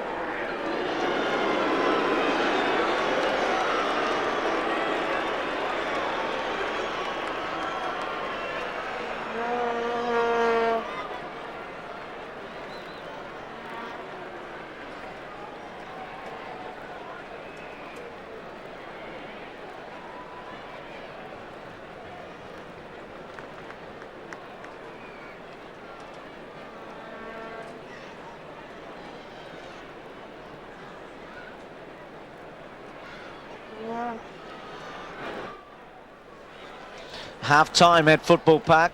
Well, Tim Watson, Billy Goggin was pretty happy at quarter time. What was he like at half-time after that onslaught in the second term? Well, the mood in the Victorian rooms was very sombre at half-time, as you'd expect. All the selectors were walking around with very long faces. Billy Goggin was saying that he felt the players should have shut the game down a little bit more in that second quarter when the onslaught started, and he expected a far bigger commitment from them in the second half.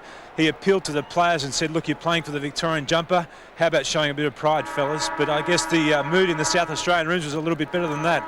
Yes, sure was, Tim. Graham Corn's very happy. He praised his forwards for following instructions and holding the ball in the forward line when it did come to ground. Mark Daly to the fore there. He did remind his players, though, that 4 goals is never enough to win a match and that they should forget what they've achieved and start again. What they've done in the last quarter is history and they have to go on from here. And, Bruce, I might add that it's noticeably cooler down here, and if anything, the breeze is now favouring the southern end. That's where they've kicked 15 of the 18 goals so far, even more.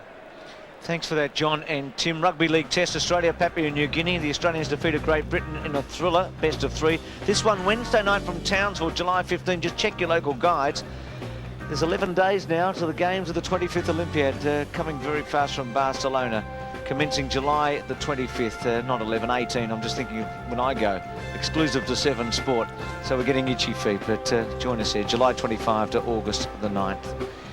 Well, Don, what did you think of Tony Francis' game today? I thought he was great, Bruce, and we haven't got any shepherds or tackles or the way he puts himself in, but have a look. He's picked up 13 possessions, but he does a lot of other stuff around the ground.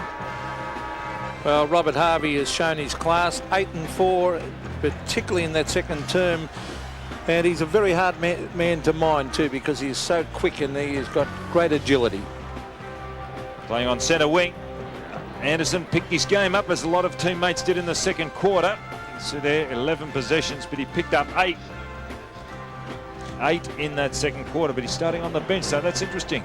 Well, I wonder if he's injured, but 3 and 6 for Scott Wind, and he's been one of Victoria's better players, but 15 hit-outs, but unfortunately South Australia have been getting it out of the centre far too often.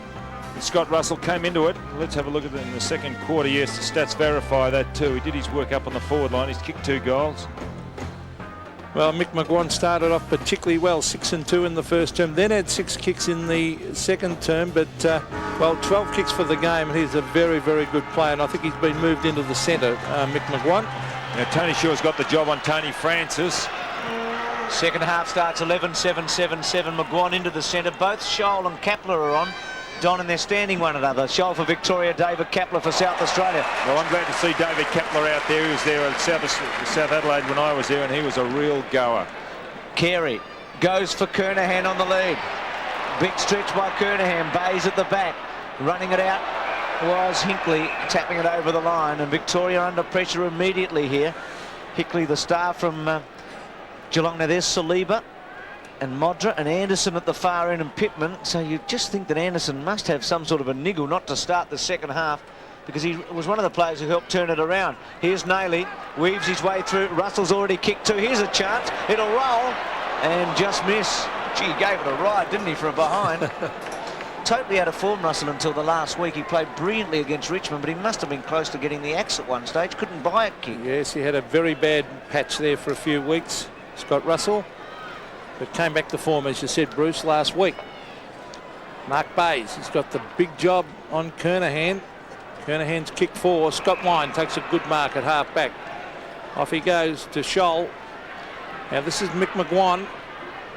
Chip pass. He's found his Collingwood teammate, Tony Shaw. Shaw to the half-forward line. This is Scholl. I'm glad to see him on the ground, because he's a very talented player, Craig Scholl. North Melbourne player, of course, in towards half-forward. And no, the mark blocked by Salmon. It was a sitter. So a let-off there for South Australia. Still Salmon in there after it. Robert Scott, who disappeared out of the game in the second term. He was brilliant in the first. Yeah, set one up for Salmon, didn't he? And kicked a goal himself. Peter Carey, Michael Abbott in charge tonight as the umpires. Must be a big thrill for them. Hines went underneath Stein. Stein's out to Salmon. Good take, good handball. Rouge should kick the goal. He does. Touch of class. Well played. Stein's first touch was excellent. And Victoria get the goal that was so important after half-time at 11-8 to 8-7. Well, I was impressed with the way Salmon came out, hit the ball hard, followed in the straight line and then fed it off. Look, straight up the ground, and good running by Rouge to come past. Something you do at training, you don't often see it in a game.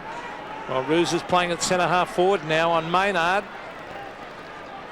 Oh, that's not good news for Carlton. Look, that's Milam Hanna with an ankle heavily bandaged. Well, the ball on the deck. Robert Harvey brings it out. Kicked by Gary Lyon. I think he's playing at centre-half back line. Well, good use of the body by Bradley there. Bradley to the half-forward line. It's thumped the ground. Still, Gary, well, eventually, it was meant to be a thump away by Gary O'Donnell. Then he grabbed it on the second bite, so it's a mark as he brings it in towards half-forward. Steins and Leslie. Leslie at the back. Scott tried to read it. Kicked it through Hines's hands. Here's Francis, who copped the hard one early.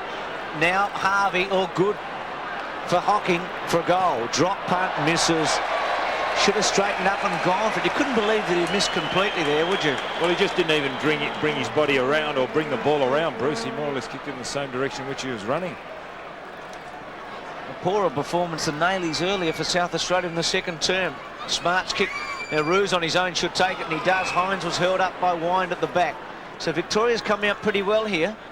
Shell shocked in the second term. A lot of positional changes. Centering kick to Salmon. Salmon, oh, well played. Smart. He did it very well. Jarman. Quick kick away to centre half forward. Nailey and Collins. Now Russell. Hall running for him, and so's Kernahan. Kernahan waited for it. Now Hall. Back to Kernahan and Bays. Bays well played. Quick left foot. Nailey waits for it. Brilliant Nailey, and a lovely little chip pass. Well, Carey went with the one hand. Kernahan traps it superbly. Left foot round the body, and Hinkley in the right spot to take the mark. Runs off Carey quickly and goes out to half-back. Yes, great play by Hinkley.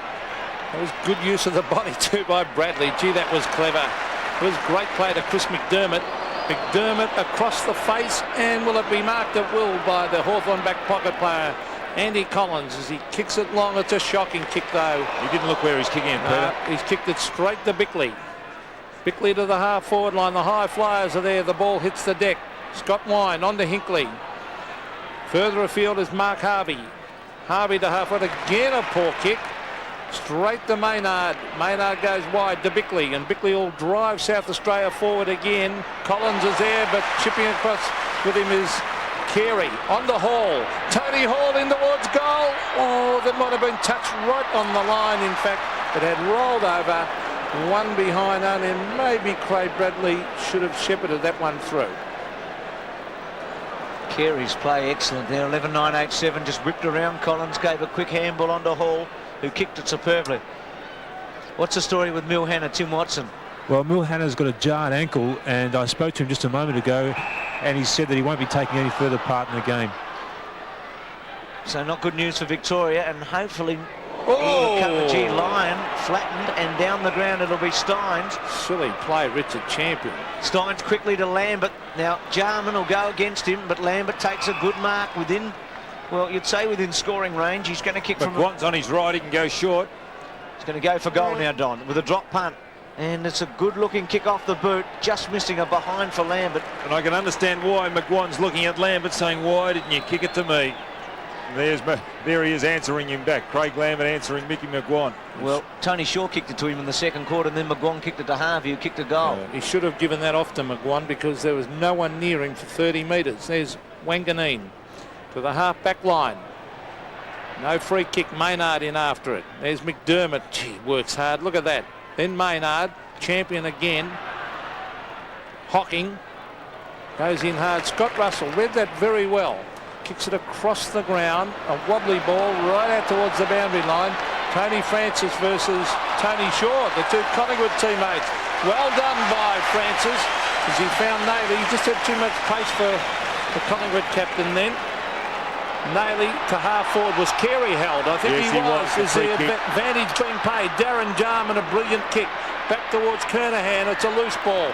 Tony Hall races in after it, taken by Mark Harvey. He'll clear the ball to the half-back line. Still danger, though, as Carey gets it to ground. Harvey, was he held? He was. So it'll be a free kick to Robert Harvey at half-back. See those little fellows cutting Victoria apart, Nailey and Francis. It's like the old days, Don, with Nailey, McGuinness and Platten in the old days. Here's McGuan from centre wing. Scott and Wanganeen has had a terrific duel. Brilliant Mark Scott in the front spot. Two similar types of players, brilliant explosive footballers. Scott with a bit more experience. Centering kick, Salmon the target. Do you host of Victorians there? Steins and Salmon raffle it, and they both had a share of it. Actually, that's really living dangerously because Roos tried to centre it earlier to Salmon. It was swept away. If you don't take the ball, the opposition can take it away from that situation. Steins has kicked one. You'd have to question the mark too, Don. Surely Salmon had as much of it as Steins. Steins goes for goal, gets the distance as he snuck it through, hits the post or behind. I mean, the point I'm making, I didn't Peter, think it was a mark because it came off Salmon first. I think let's have a look. I reckon Salmon got first bite. Oh no, I think the umpire was right. Champion to bring it back in 11-9 to 8-9. Richard Champion always kicked it straight to Steins, and it's taken away by Scholl. He chips it in. Oh, that's a very poor kick by Craig Scholl as he kicks it straight to Nigel Smart. Smart to the half-back line. It's thumped away by Nathan Burke, and he has worn Craig Bradley like a glove tonight. He really is a determined little customer. South Australian supporters here with full voice tonight. They were delighted with that second term when they kicked 10 goals. The umpire's found a push here. Directs the ball well, doesn't he, Scott Wine?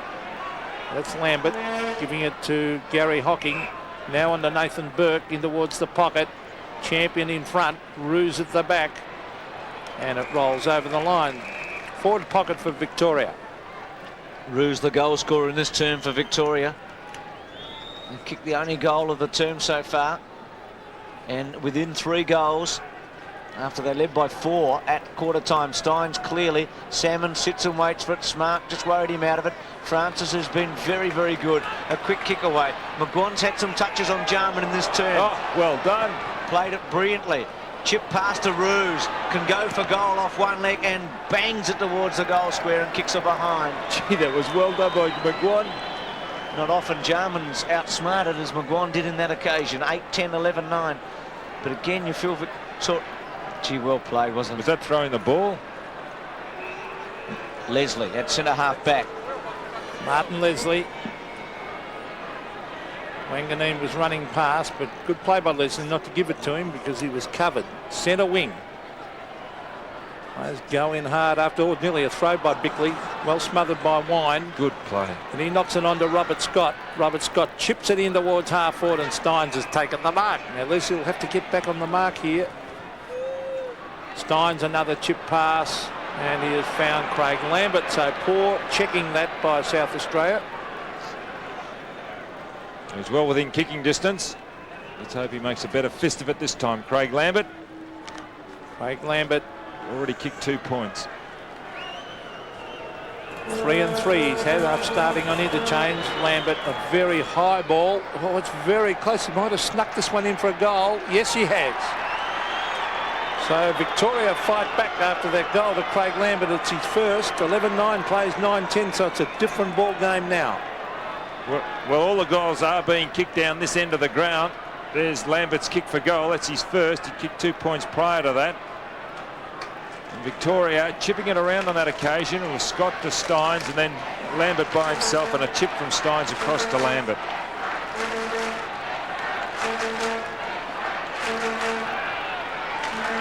$11-9, 9-10. South Australian free kick in the centre for infringing over the line.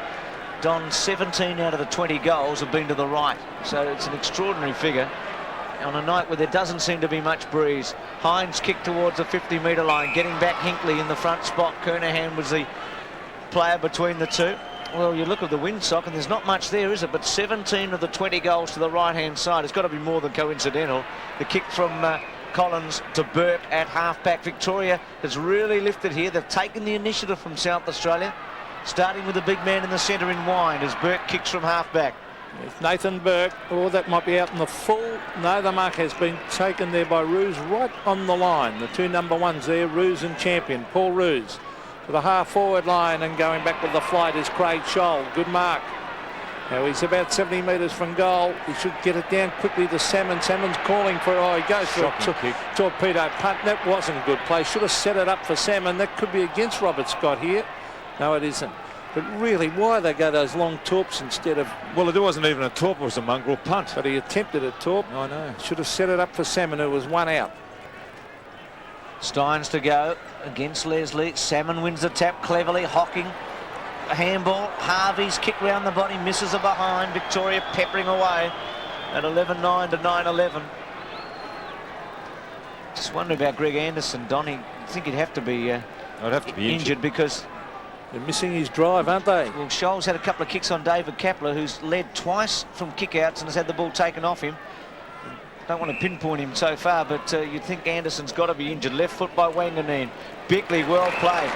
Now maybe South Australia's Bickley kicks the Hall at centre half forward. A brilliant mark. Now Kernahan with a chance here. The kick's right, hanging on Bays. Kernahan for his 5th goal. Goes for it and kicks it. 5 for Kernahan. Against the odds and against the tide, South Australia get a goal at 12-9 to 9-11. Well, he hasn't blotted his copybook tonight. Stephen Kernahan turned Bays inside out. But it was Hall who was instrumental in getting that ball down because he kept his eye on the ball and just went straight at it. Wasn't a good kick. Kernahan nudging Bays out. Goes for his 5th. 5 goals straight, Stephen Kernahan.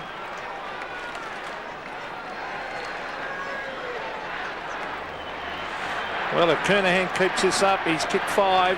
As Adelaide Crows will be getting that checkbook out again, Bruce. But look out, Carlton, as it's socket off the ground to the half-forward line. Oh, no mark. Still a chance for the Crows. Here's Nayley for South Australia, should say, the chip pass. And the mark has been taken by Tony Hall. Now, you're doubtful at the distance here, Tony. Since he's had that knee operation, he'll kick it fairly high as he normally does. So it should land up near the square. Here's the kick. Hall up towards the goal square. Kernahan at the back. Comes off the hands of Wine. And in fact, he taps it over the line for a behind. It's a critical goal, that one kicked in, as far as Victoria was concerned, because there was a 10-point margin. Went out to 16, now 17 points. Bays goes wide. Looks for Scholl. Takes the mark. Winning that wing in this 3rd term. Coming off the interchange at half-time. Scholl's kick up to centre wing. Leslie at the back of Steins. Missed by Kapler, taken by Collins. Handball ineffective, but Shaw mops up. High drop punt. Wanganeen and Scott, they've been very good together. Now Bradley to Hines. Handball with some power to Leslie. Now Kapler's first touch. Left foot kick. Gets some distance. Lyon and Carey. Lyon's going back to centre half back and Ruse up forward, as we said earlier. Now Harvey, high kick back towards Leslie and Scholl. Leslie timed it pretty well. Tapped on cleverly by Lambert, but the Champion able to do the job. Goes over to Leslie. Leslie at half forward, goes towards Lyon in the box seat. Hinkley played it well. Read brilliantly though by Russell. High left foot. Kernahan versus Bays again. Kernahan in the front spot as he's been most of the night. Bays happy that time to see it run out. Watching David Kapler there, Don. It's a mirror image of his brother, Darren. Well, he's the older brother, Peter. So we see Billy Goggin looking on, and he'd be a worried man at this stage. Kernahan versus Wine. The arms lock. Ball hits the deck. Hinkley back towards the boundary line. Scott Russell takes it over. Danger here for Victoria. They would not want a goal scored here. And this little passage of play, there's Scott Russell, who's proved very dangerous tonight. Again, Kernahan versus Wine. Wine hooks it down with the left hand. The dangerous Nayley has caught. Threw it away to Kernahan. Still a chance. Tony Hall brought down. And the trip, he was led. I thought Kernahan threw that ball. Or was it Nayley, I should say. Very quick by Nayley, but he roved it well. Let's see if we can see the throw there. It's before that. Just before that. It was from Nayley. Now Tony Hall directly in front. He was responsible for a goal a moment ago for Kernahan. He is directly in front, 20 metres, goal. So South Australia doing it very, very well. Tony Hall kicks his first. And they lead 13-10 to 9-11. There's Naley getting the ball away. There's the throw. But was that a trip because he started around the hips and went down? Maybe yes.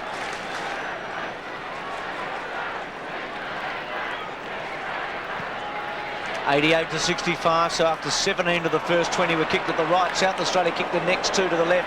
Hobbs to Kernahan, couldn't take that one. Hinkley well played, but also brilliantly done by Naley to hold it up and push it towards goal. And, gee, he's been impressive, hasn't he? He's still a great player, Naley.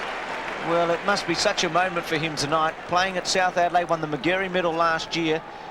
Reason probably he's not playing for the Crows is he came from Carlton and they've been hoping to get a Kernahan or a Bradley and he had under the moratorium. Lots of hamstring trouble at Carlton too. Quick hands there needed by McDermott, unable to get it away. Good tackling on Hall, that time by Hinkley, and a bounce down. So Don, suddenly South Australia's been able to take the initiative away from Victoria, who came out very well as Couch getting ready to come back. I can see Richard Loveridge out there, Victorian runner. There he is in foreground, ready to make some moves. Wine winning the tap. Russell goes to ground. Lambert over the top. And again a bounce down, and this would not worry Graham Corns one iota at this stage with a 4-goal lead. Well, there's Gary Hocking, who missed a sitter of a goal early in the term. Danny Frawley hasn't had a run yet. Well, it's going to be very difficult for Victoria. There's Kernahan punching it back towards the half-forward line. Naley went to ground. There he is, Mark Naley at the bottom of the pack. Will be a bounce about 40 metres from the South Australian goal. And that was a big move by Graham Corns when he brought Naley on to go down and help Kernahan. He took Modra off. Still at half forward for South Australia, and a stalemate. McDermott, the ball locked underneath him again, will be a bounce. South Australia deep in attack. Both Maynard and Leslie are loose for South Australia, about 50 metres behind play. So South Australia got the numbers off the ball if Victoria gets it out. So the Vics with a big uphill job here. They need a clean possession. Wine couldn't do it. Carey around the body, caught, goes to ground holding the ball. Scholl doing well since he's come on. The lone North Melbourne player for Victoria kicks the ball to centre wing. Of course, Carey out there for South Australia. Tapped on by Mitchell, who's come back. Brilliantly done by Bickley, who's been very, very good. Burke versus Bradley. Bradley lifting, caught those. Caught, holding the ball. Well, he's lucky, isn't he? Oh, I thought he didn't have much chance. Of Wine's coming off. Wine's coming off. Couch will go on. Now Steins must have gone on to the ball now. Well, it's on centre wing, and Victoria not been making any impression whatsoever right at this moment. South Australia has been able to repel everything Victoria has done. There's Lambert trying to get something moving. Still on centre wing. McDermott working overtime as he brings it to the half-forward line. A lot of pushing and shoving going on. Oh, here's Naley again. And Kernahan, he dives and marks. That is brilliant play by South Australia. That really was good forward play. It's uplifting play as well. As you see there, Naley chipping the ball. Kernahan plenty of room to lead. Well, they might have to bring Frawley on for a run. Kernahan's going for goal number 6. He is a great player in State of Origin. I saw him one time here. I think it was on Bruce Dooley, kicked 10. 1984, Peter. It's a long time ago, isn't it? 8 long years. Steve Kernahan for goal number 6. He has missed it. His copybook. To the right. So 5 goals, 1. Well, still the margin is 4 goals, and we must remember right of screen is definitely the scoring end. Hinkley to bring it back in. Frawley is warming up, Peter. I think he'd be getting ready. Hinkley's kick from the back pocket. Hines in a wrestling match. Maynard over the back. Well played. Steins to come in from the side. Francis Shepherd's for Jarman. Jarman clever. Left foot centering kick. Gives Carey a chance. O'Donnell gets rid of him. Used the body well. Now Hinkley quickly round the body. Good mark by Lambert, who is at 50 against Jarman. Lambert's been busy. He's had a few touches, missed a couple of chances for goal, and then got one at his 3rd attempt. Roos, his target, the captain, marks it at centre wing. Was beaten in the first half in defence. Has done some reasonable things in this half. The handball okay to Burke. Burke from centre wing with a centering kick to Barry Mitchell, who sits under it. Bickley did very well. Leslie's been okay, not a good kick this time. Taken by Scholl. Now Salmon one out if he gets it quickly. Salmon calling for it in the goal square. Scholl goes for it now with a drop punt. Kicks it very, very well for distance and just misses for a behind. And again, a good indication of the breeze because he was 55 metres out. And thank goodness he didn't go for that torpedo punt that time. There's Graham Corns, and he'd be happy the way the South Australians have come back. Their first term, they were thrashed by the Vics. And we were starting to think it might be a one-sided game as far as Victoria is concerned, but magnificent second term where they kicked 10 goals. Really set this crowd alight. There's Wanganeen to the half back line, punched away by Steins. This is Robert Scott from directly in front. Good play by Scott. And I think this could be a goal. Yes! So Robert Scott has kicked his second. The Vics come back. 13-11 to 10-12. Well, it started with Steins there from that kick out. I will not be convinced that it's defensive play when you punch from behind. Here's the replay.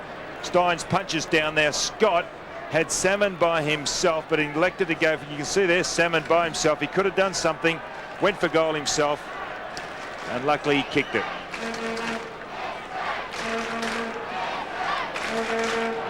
13-11, 10-12. Victoria coming back. Gee, Don, I can't see the wisdom of Wanganeen kicking it out. And Scott getting the goal there, leaving his man as the left foot by Lambert out to half forward. Bickley, one of South Australia's best, bounces it back to centre wing. Good mark by Harvey.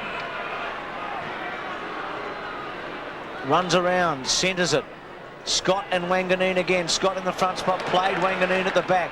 Good take by Harvey. They are brilliant take. Left-hand handball, Nayley, who's been magnificent. To Kapler, to Jarman. Goes for it. Bang, drop punt, running. Oh, brilliant by Hinkley. Oh, that's superb, isn't it? Wouldn't that make the adrenaline flow if you could take one like that? But he is a class player, Ken Hinkley. Not a bad kick by Jarman, well, was it? He was a magnificent kick by Jarman. He kept it low. The punch down by Hines. Here's Kernahan. No, it's not. It's Tony Hall. Hinkley.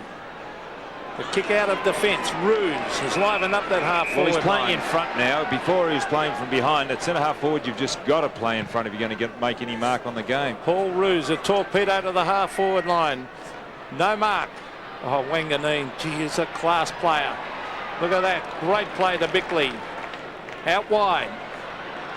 This is Kapler. David Kapler to the half forward line. It's no mark.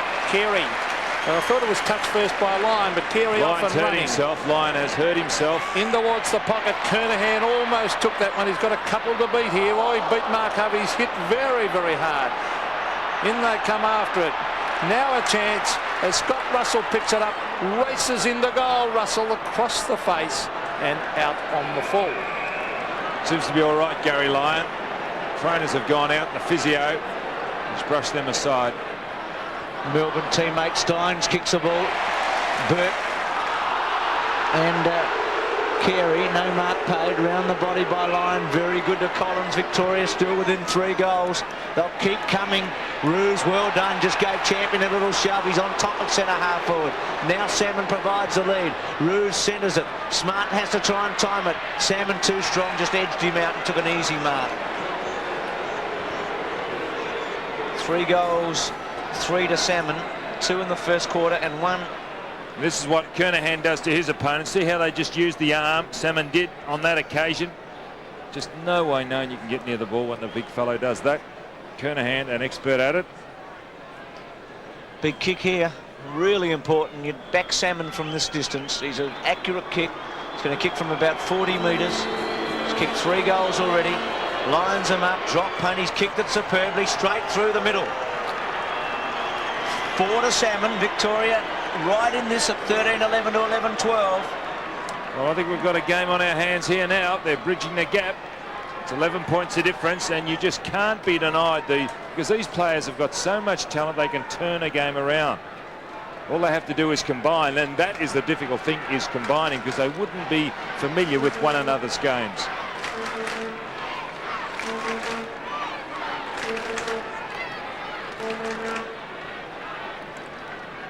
Pride at stake. Victoria coming back hard. Tony Shaw's done very well on Tony Francis in this term. He kept him right out of the game. There's a kick off the ground. Well, that's 50 metres. That was not good play by Ruse. Richard Champion now will be brought right up to the attacking side, and he was behind again, Peter.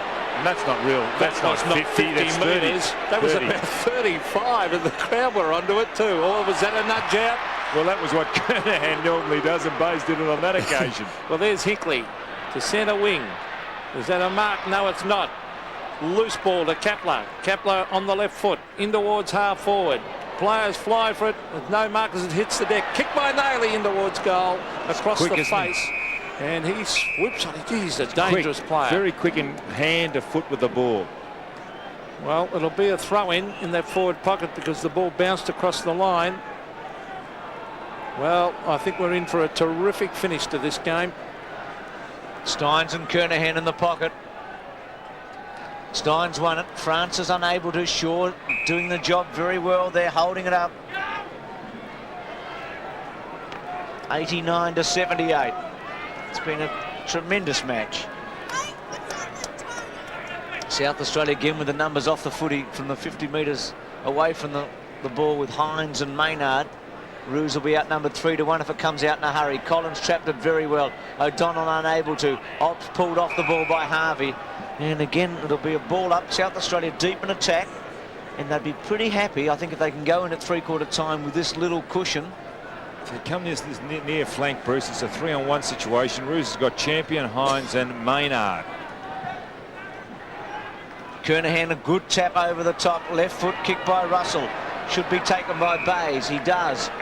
Swings around onto his left foot. Long kick to the space. Now that's a good kick.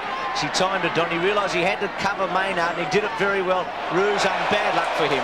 Off the ground and out on the full. That was good play because earlier we mentioned about how Ruse was outnumbered 3-1 and 4-1. It was good play by Bayes to put it long over the head with a torpedo. Yes, it was a great kick, that one, as we see Martin Leslie to the half-forward line. Some holding off the ball then. It's going South Australia's way, and it'll go to Carey. Wayne Carey in towards Kernahan. Kernahan and Bayes thump the ground. Steins doing the roving. Oh, good play by Stein. Geez, talented. Now Lyon. Now Mark Harvey. Mark Harvey sweeps it out wide. This is McGuan. Waits for the bounce. Mick McGuan.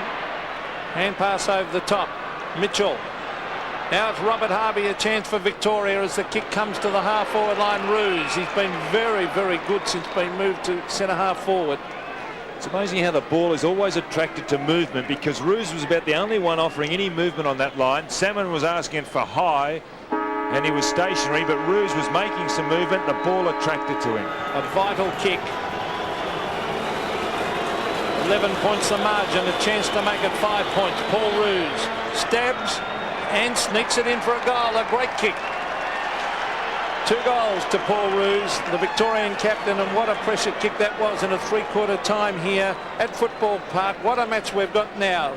South Australia 13-11-89, lead Victoria 12-12-84.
Saturday football, the two standout games, St Kilda and Footscray at Moorabbin, and Hawthorn and Carlton at Waverley. Geelong play Melbourne, North play Richmond. Saturday night, that should be a beauty. Collingwood live on the television, 7:30 Eastern time against Brisbane.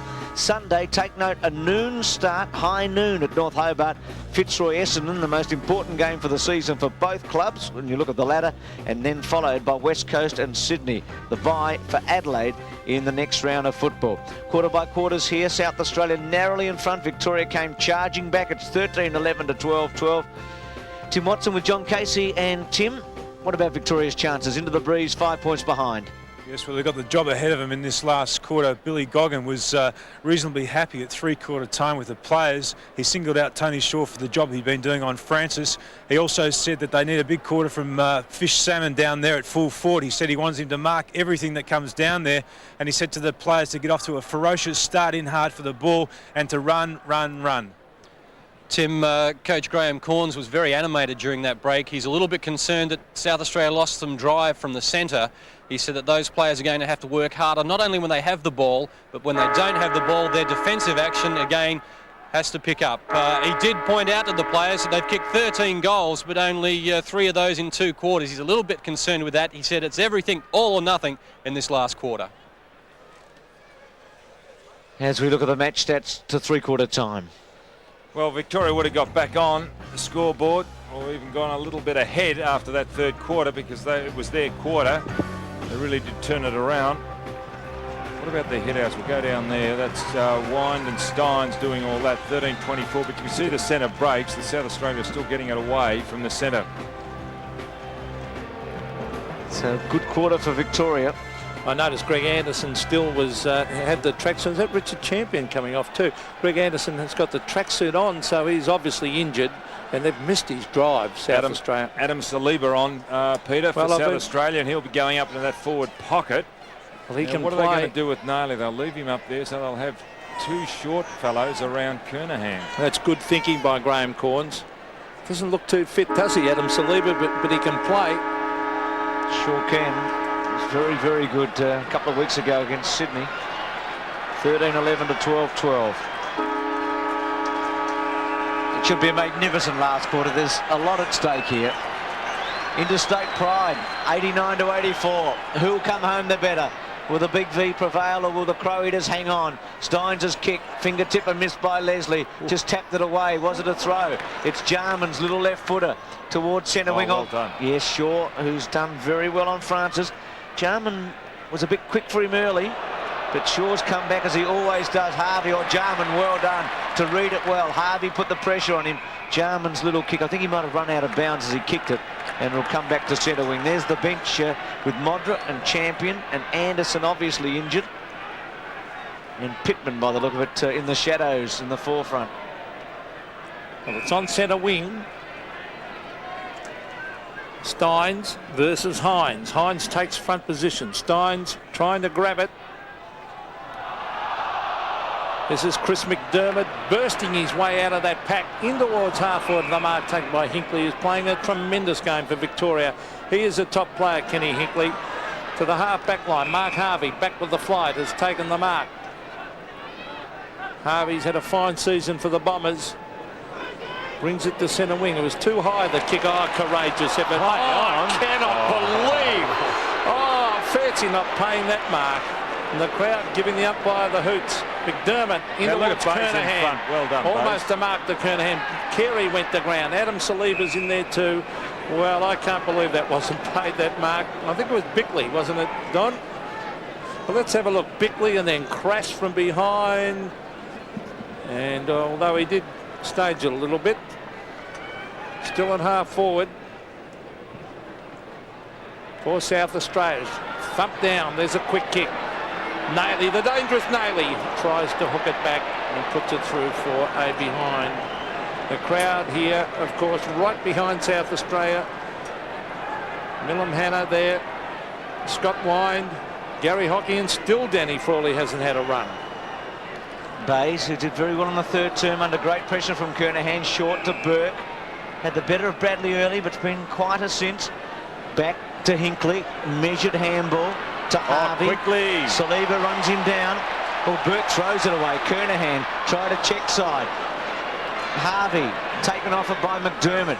Good play, McGuan into the centre. Gee, that was an important ball by McGuan. Couch takes the mark. Swings onto his left. Good kick towards Steins. Victoria running. Harvey will provide it. Goes for Salmon. Salmon and Smart. Well played, Smart. Lambert went straight at him. Harvey, well played again. Left-hand handball. Intercepted by Bickley, who's been superb. Lambert's handball coming back. Sitting and waiting, McGuan. McGuan's left foot goes to the goal square. A chance for Victoria. Roos. Here's Couch to kick a left foot goal. Scores a level. All square. Couch, who last year kicked an important goal in the last quarter at the other end. Setting Victoria up tonight, puts them dead square and level. Well, they did this well, Victoria. Some of these players just starting to slow down a little bit. We saw there McGuan just getting his kick away. Nearly lucky not to be run down. But now we've got a game. Scores a level. Jimmy Steins. There's David Hines. Robert Harvey on left of screen. Terrific atmosphere here. Scoring end has been to right of screen, but the Vics are fighting back. A lot of pride at stake. Players represent their state. They really give everything. 13-12 apiece.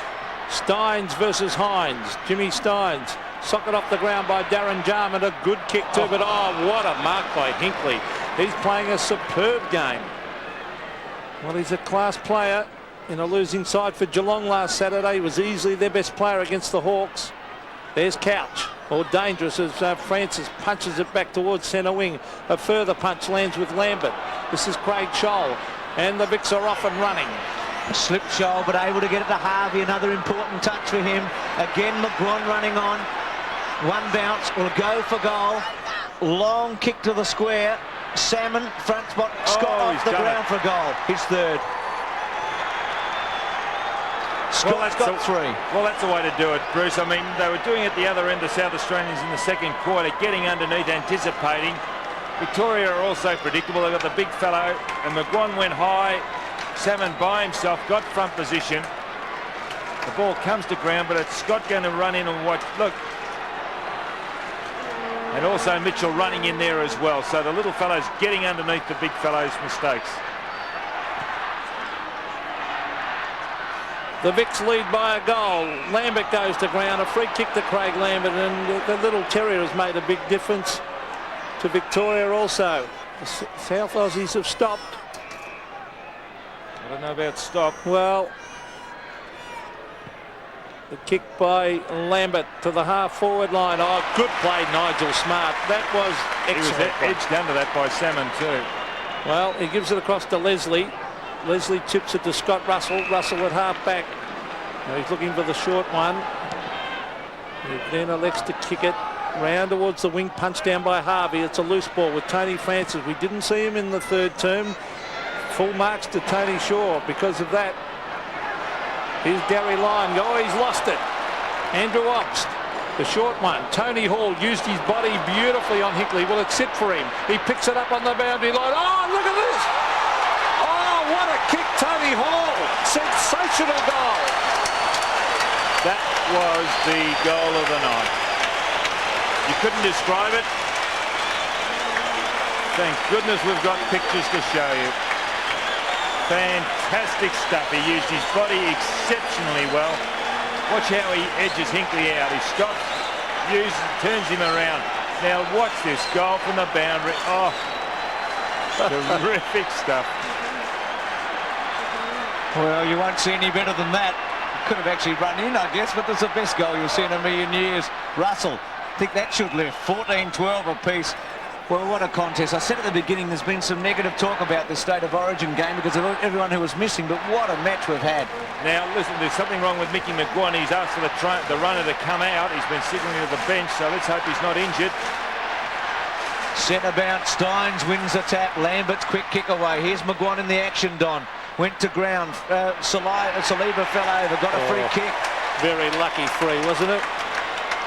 First touch in interstate footy, gives it to Bickley, well, State of Origin I should say, to Maynard, called to go on, stops, props, Still stops and props. Carey worked beautifully for him. Charges for goal. Kicks it right to the square. Big lead by Jarman. Touched it on the way through. South Australia in front by a point.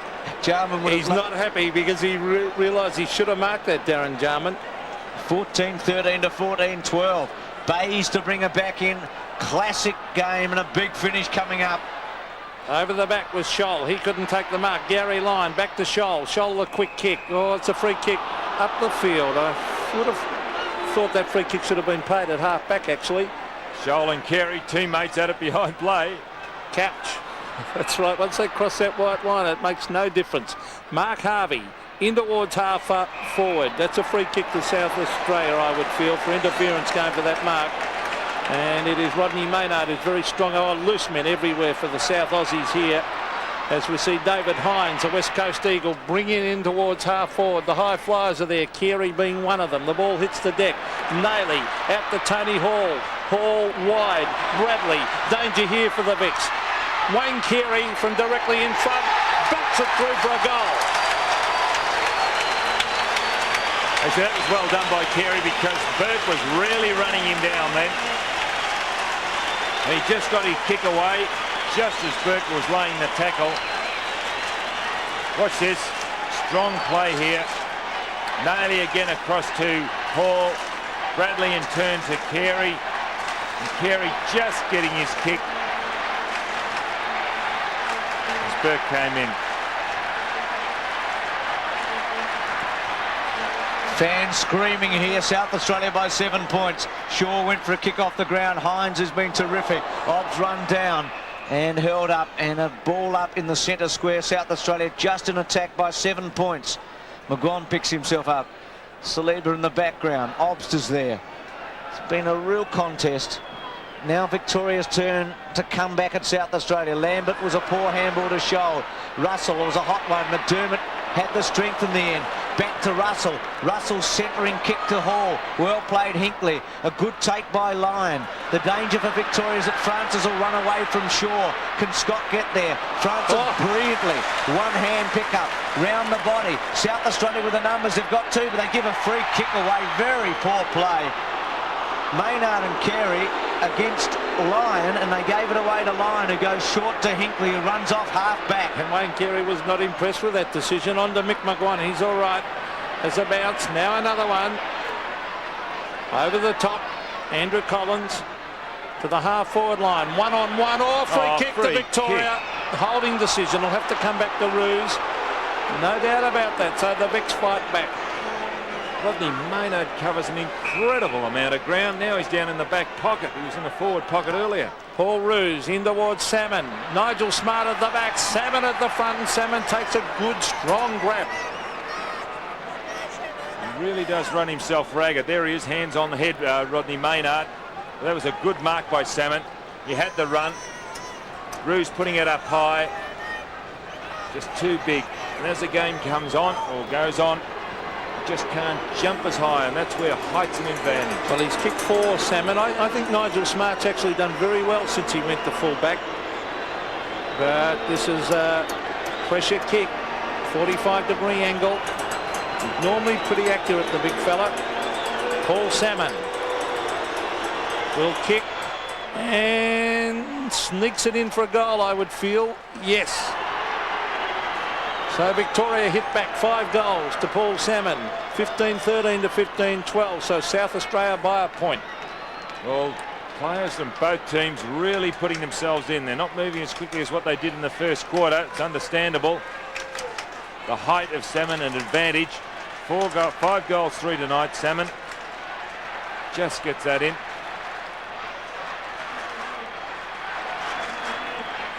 One point the difference. With plenty of time remaining in the final term. Steins doing very well on the ball. Missed by Wanganeen. Harvey charging towards the goal square. It's getting a touch. Bickley, a chance for Mitchell. Leslie didn't quite get it to the boundary line. Bickley's got it there. Runs out of play.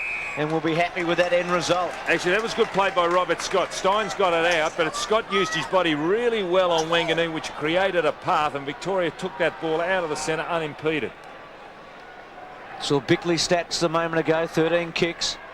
Salmon with a height advantage here against Smart. Smart at the back. Quick kick away by Kapler into a space. This is an important ball to be won. Hall, Hinkley, Harvey all bounced off him. Missed by Hall. Harvey with a chance. Quick kick only as far as Burke. Hall, slow handball. Will it sit for Obbs or courage by Obbs? Played by Naley, threw it away. Francis, South Australia won that one. Carey versus Lyon. Oh, great Carey. Brilliant mark. I thought Lyon had that. He's clever, isn't he, Carey? Seen some one-handers tonight, haven't we, boys? Some brilliant marking. It's a gregreat game. And Ops is all right too. He was involved in that heavy clash in the centre square. In the centre circle, he's up, he's all right. He's a tough customer. To kick one goal, Carey. He's played very well, except for one little quiet patch. He's going to kick from 50 metres with what Breezer is behind him. A low drop punt, not quite there. Steins in the front spot, punch through for a behind. And South Australia's lead is just 2 points in a thriller. Well, next goal, very important. As we see Mark Bayes about to bring it back into play.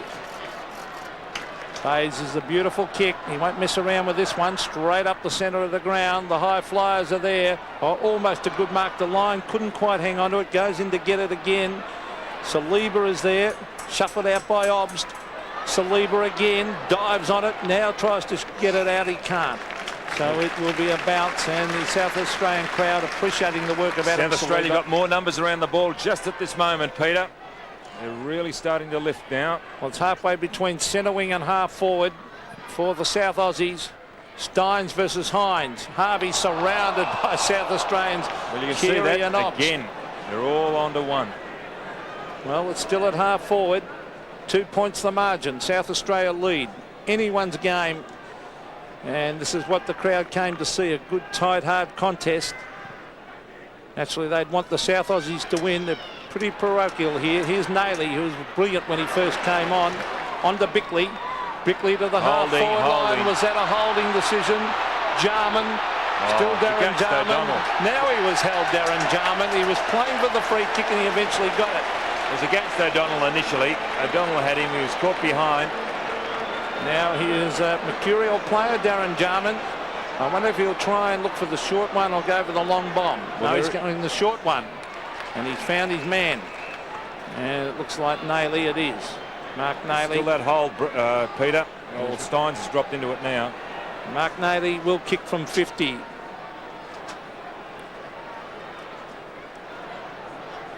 Really lifted the South Aussies when he came on. There he is, bringing it up in towards the goal square. The high flyers are there. Kernahan, the big fly.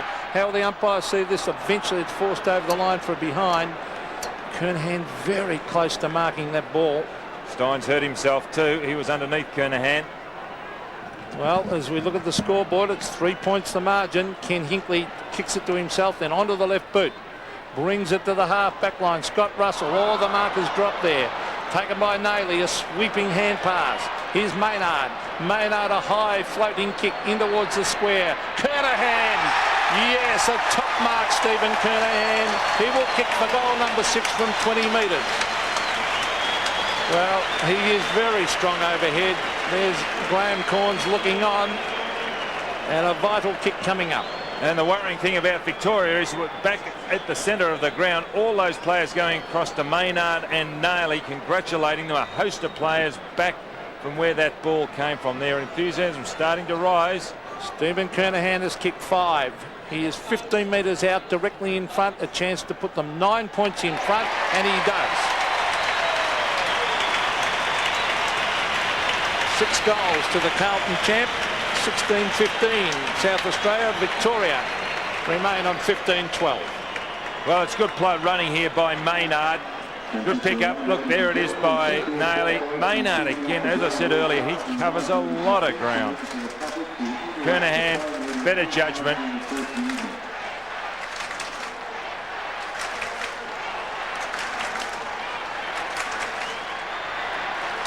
Official attendance tonight, 32,984. Hines to go. South Australia leads by 9 points, 11.5 minutes remaining. Naley tried to snare it out of the centre, unable to do so. Good handball though by Obbs to Saliba, to half forward. Off the ground by O'Donnell. Robert Harvey's been excellent. Kick to the space, falling over. Well, Kapler didn't fall over. He got back to spoil Couch. Bradley missed it for a moment. Scott, who's kicked 3 goals. Now Barry Mitchell. Robert Harvey caught by Saliba, threw it away in the end. McGuan run down, no free kick. Bickley well played, but gave it up to Scott. Scott from 70 metres, centering kick. Ruse the target. Great mark. Yeah, that was a good one. Well, I was going to say Kernahan's was a captain mark at one end. Well, it was from the vice-captain. That was a captain's mark at the other. Oh, that was a good mark. It was a needed mark, a much-needed mark. Look at Ruse. Gee, that was a good mark, wasn't it? Kicked 2 goals since going to centre-half forward. At half-time has been a very important player. Stabs it straight through for his 3rd. And a terrific goal. A pressure goal, a pressure mark. That should lift those fellows out there. If it doesn't, they haven't got anything that flows through their brain. Veins. We know exactly what you mean, Don. McGuan. Good tackle by Couch. Scott again figuring. And Ruse. Terrific stuff.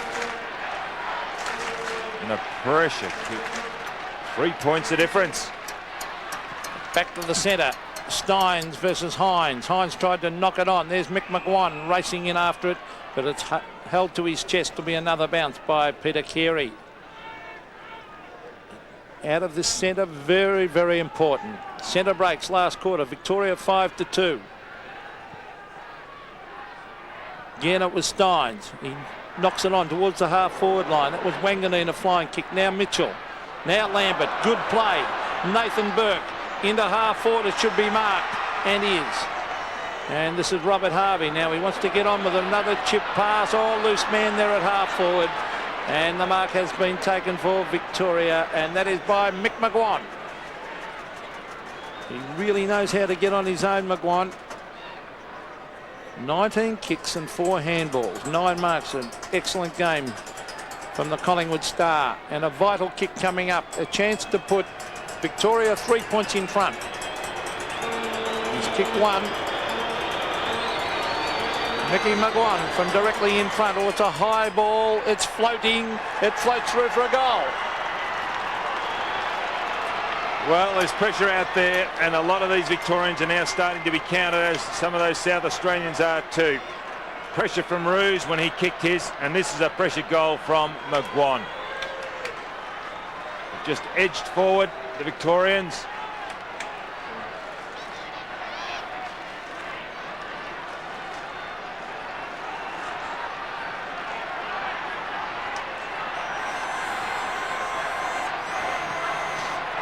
Victoria coming back strongly through. McGuan leads by 3 points. South Australia out of the centre to half forward, and a free kick being paid to Hall against Hinkley. It's been one of the jewels of the night, hasn't it? Hall and Hinkley. Been a great duel. I think Hinkley's probably won it. Well, Hall's done pretty well Hall's too. been good, but Hinkley's been great also. It's at 11 and 4 from half forward and kicked 2 goals, but Hinkley's been brilliant as well. It's been a superb duel between 2 great ball players. And Hall from 50 metres. High drop punt. Not quite there, I wouldn't think. Being hurled up and forced through for a behind. So the margin down to 2 points at 16-16 to 17-12. 2 goals, 2 for Hall. 1 out of bounds on the full. I think you still got to go straight down the centre, Peter. Bays, long. Low drop punt, gets good distance. Carey back in the front spot. Scholes, quick kick away. He's done pretty well. Ruse has done very well. Kapler and Couch there and Ruse. And it'll be a ball up in the centre square. Victoria slightly in attack. They lead by 2 points in what's been a wonderful match tonight. Ruse 13 and 2 has really fought back after half time. Almost in the centre of the ground. Steins beaten for it. There's Scholl caught. That's holding the ball. It was a terrific tackle. And that was by Darren Jarman. That really was a good, strong tackle. He should be kicking this long. The Hawthorn Star. Here's a beautiful kick as he brings it to the half-forward line. Up they go. It's thumped the ground. Who'll end up with the loose ball? With Scott Russell. Bradley back with the flight. Good play, Bradley. He's got it, Craig Bradley. Gets back onto the left foot. He'll centre it for Kernahan. Kernahan. Oh, was he pushed off it? No. Play on calls the umpire, and eventually it's forced through by Gary O'Donnell for a behind. So the score's now 1 point the margin. Oh. He's just getting a fist to it. Dare I say, but wouldn't a draw be a fitting result? 16-17 to 17-12. No premiership points at stake, just the glory of the game, which has been tonight. Steins at centre half back. Victoria hanging on courageously. They've been magnificent. Harvey's kick out wide to Collins, who's got some space. A goal here would be critical. Couch running for him. He's a left footer. Kepler should know it. He's with him. He goes over though, Kepler.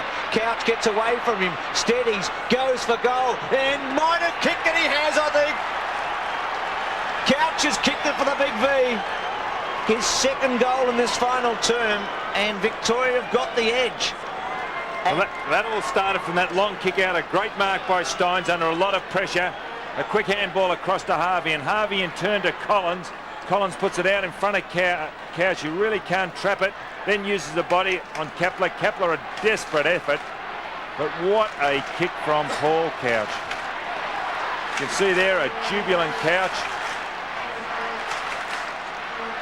Back to the centre, the Victorians have shown a lot of courage tonight. At various stages, South Australia looked like running away with it. Sock it off the ground to Obbs. Obbs to the half-forward line. It's all Victoria. The mark is dropped down there by O'Donnell. Saliba, well done. Adam Saliba in towards goal, and the youngsters kicked it. Well, Gary O'Donnell's holding his head. He can't believe it. Saliba kicks his first. Look at this. Point the margin, Victoria lead. What a game of football. Boy, they can turn it around. A mistake is ever so costly in these games. And Saliba capitalising on that effort by Gary O'Donnell. There it goes. Oh, what a game. Turns 20 next week, Saliba. Little round-looking footballer, but can he play with some skills? A point the difference. What a contest. Hines and Steins.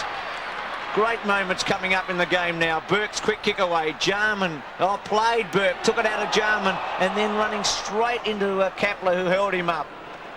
Well, there'll be some heroics in the next 4 or 5 minutes, I'd imagine, like they've been all night. Well, everybody thought with all those stars out of both teams, it wouldn't be much of a game. Boy. Well, it's got to be one of the best ever State of Origin matches, and there have been some excellent ones. Harvey's quick handball to Burke. 6.5 minutes remaining. 1 point the difference, 119 to 120. And really, has there been a better advertisement at State of Origin level than this one's been tonight for this game? Yes, and any doubters about State of Origin football, well, they watch this game tonight to see how keen these players are. Look at the harassing on Collins by Nayley. And that's what it's all about. Andy Collins at the base of the pack. Nayley was appealing for the free kick. It's right in the centre. A point the margin. Victoria lead. And one simple mistake could be costly at this stage, as we saw with Gary O'Donnell. Now, Steins versus Hines. A loose ball. Robert Harvey weaves his way through the pack to the half-forward line. Umpire calls play on. Good umpiring too. Martin Leslie lies on it. Oh, he really didn't make a great attempt to get it out, but the umpire's going to bounce it. It's a marvellous player, Robert Harvey, isn't he? Clever. Oh, McDermott and Shaw going for it a moment ago. Both out of the action at the moment in the pocket. Jarman's quick kick went nowhere. Trying to get through. Russell held up by Scholl and also McGuan. Desperate stuff by Craig Lambert too to try and smother that off the boot. Just less than 6 minutes remaining. Tension almost unbearable here. Tap won by Salmon. Oh, Leslie had it taken off him by Mitchell. Desperate stuff. And again with Francis over the top and Tony Shaw on the bottom and Leslie. His fingernails will be well bitten down this evening. Here's Salmon again to go for it. Steins has dropped back into the centre. It could be an important moment here. Salmon goes and gets rid of Hines. Hines was in the front spot. And again Victoria over the top. It's been a free-flowing, free-scoring game. Mitchell on the bottom. The Vicks lead by 1 point. And all of a sudden the desperation, forcing the ball into a rugby-like scrum. It's just over 4 minutes of play left. A point the margin. Victoria leads. Lambert, the quick kick. In towards full forward, Ruse. Now Nigel Smarty did that very, very well. He goes wide to Bickley. They're off and running. They've created the loose man. Bradley is there and Tony Hall. Hall races after it. Still in play. Yes, it is still in play as he shuffles it out to Bickley. In went Tony Francis. Tony Hall again. Swings onto the left foot, the Hawthorn half forward. Towards their half forward line. Adam Saliba goes to ground, tries to get in a hand pass. Wanganeen weaves through the pack. Wayne Carey fires in the goal. It's a goal. Wayne Carey's kicked a great goal. South Australia hit the front. They lead by 5 points. Well, that was terrific play on that centre wing by Hall. He led Hickley in the race for the ball, and Hall kept it in. And by keeping it in, he gave South Australia a chance. And here they are capitalising on it. Wanganeen. And then there's a long bomb here from Carey. Oh, did it bring the crowd to its feet. What a terrific goal. Well, what a last quarter this has been after 3 brilliant first quarters. Harvey, Leslie took a chance. Jarman and Burke. Well played, Jarman. It comes off Carey to go for it again. To the goal square. Kernahan at the back. Through his fingers are behind. But it's a goal the difference. One straight kick the difference at 18-18 to 18-12. 3 minutes remaining. Gee, Carey's been important, hasn't he? Jarman was clever then. Bays bangs it into the centre. Maybe we'll get that draw done after all. McGuan's kicked back. Roos in the front spot. Pushed into it. Takes the mark. Less than 3 minutes to go. Roos with his 3 goals. Salmon the target. Smart's been good. Salmon's been good. Oh, get in front. I think that Nigel Smart has been fantastic at fullback since being moved on to Salmon, because he is such a class player, Smart, as he brings it in over the centre wing. As a matter of fact, it's almost a mark again to Carey. It is. Oh, what an important player in this last term. If they get a goal here, I think it'll be shut the gate. Wayne Carey. Kernahan's got 2 to beat. It's a loose ball. Adam Saliba will pick it up. He's very talented. He handballed it away. Let the game go. That's a free kick, Don. He handballed it away and then was grabbed. It was clever play, Saliba. I thought he was great. He got the ball away when he was grabbed. Well, watch this on let's have a look. He handballed. That's a free. No, that's like the old rule when they used to bounce it, but they handball it now instead. Adam Saliba, well, he looks a little bit overweight, but he is certainly classy. He's 55 metres from goal. He should bang it in long to the square. There's the kick, a high one. The pack develops. The high flyers are there. Jimmy Steins thumps it over the line, but that'll probably suit South Australia. They lead by a goal. Gee, your point would have been handy though, Peter. Would have given them the edge. Steins did a good job to keep it away from the points. The Vics need a clear one here. 1:30 remaining in a classic confrontation. Steins gets it down. Barry Mitchell's quick kick taken by Bickley. A quick kick. South Australia needing a behind out on the full. Whoa. So the Vics have got the time. They've got to set up a clean bit of play here. Some rhythm for Victoria. Some clean gets. Shaw, Steins couldn't take the mark. Still Steins. And is that out on the full? Well, poor Jimmy didn't play that very cleverly. Ran out of options, didn't he? He really didn't have too much to do there, Bruce. He couldn't bring it back. He really was pinged against the line, wasn't he? Only alternative really to run out himself and trouble now for the Vics. Well, Carey's kick from half forward, centering kick. Kernahan outnumbered as he's been all night. Oh, great fly marked by Tony Hall, who kicked one of the great goals in the game earlier in the quarter. And against Sydney and against Brisbane Bears to win the game for Hawthorn. He did this, didn't he, in the last minutes up at Carrara. Here it is, Hall. You just can't afford to let him go. Look, Hindley's behind. He's got to block him. It's kick 2. Even a point would win it for them, probably. Drop punt. He's hooked it. It's a behind. Anticlimactic, but it should be enough. I don't think I've heard a bigger cheer for a point in a long time. Oh, what a game, Bruce. This has been sensational. Well, South Australia will win it now because there's 12 seconds remaining and they lead by 7 points. Bays gives it away down the centre. Francis, with this kick the goal, goes for it and goals, and that's it. That's it. That's the ball game. Siren sounds. Shaw and Francis together, the 2 Collingwood heroes.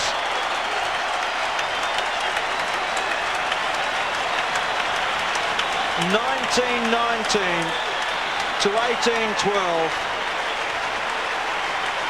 and in the end it's a flattering margin. Well, full marks to both sides, isn't it, Bruce? A magnificent fight back by Victoria. What a game. Well, so many heroes out there tonight. You look at Kernahan and Carey and Hall on that forward line for South Australia. And Francis, as John Casey's out there, and we might get an interview in a moment, and the Vicks were terrific too. They were fantastic the way they fought it out to the last minute. Here's Kernahan, and I think John Casey might have him now. Yes, thanks very much, Bruce. I've got perhaps South Australia's best player here tonight.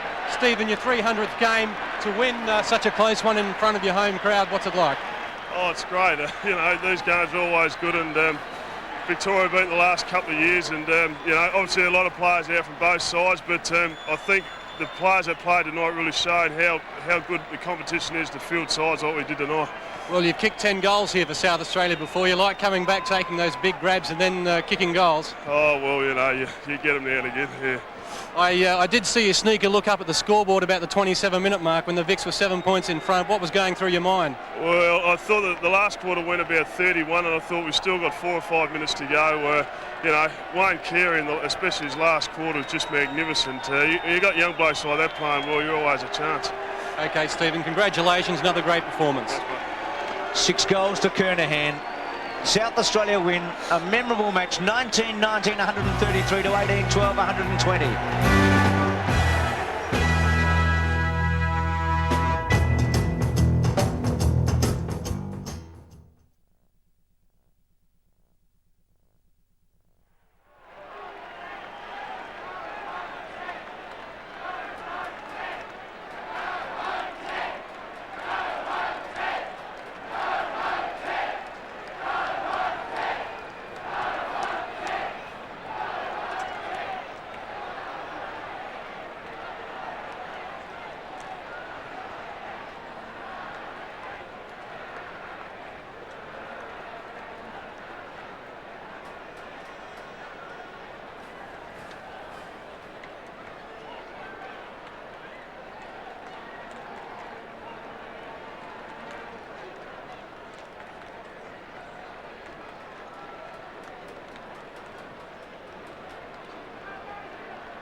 Well, it says something for the quality of the two teams. Both of them kicking 6 goals in the final quarter.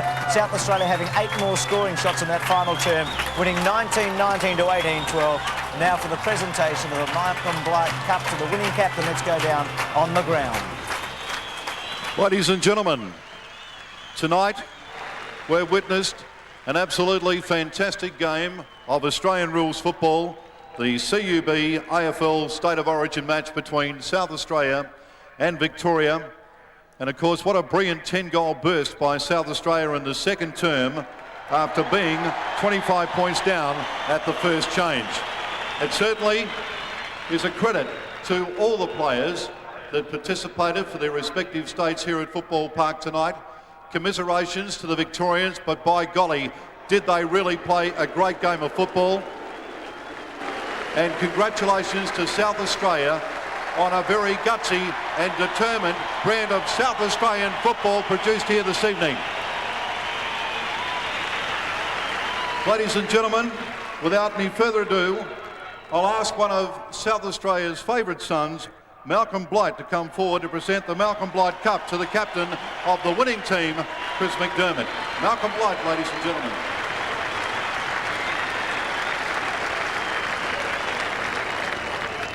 Chris McDermott, would you come forward, please?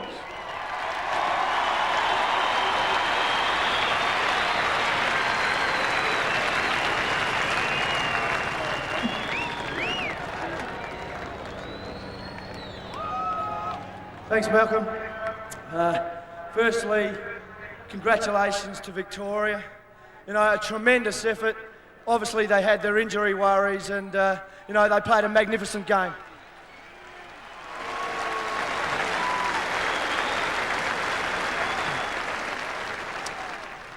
And to these blokes over here who never gave in, just kept battling all night long, every single one of them. They did their state proud, they did you, the supporters, proud, and restored some pride back into South Australian footy. Thanks for your support, see you next year.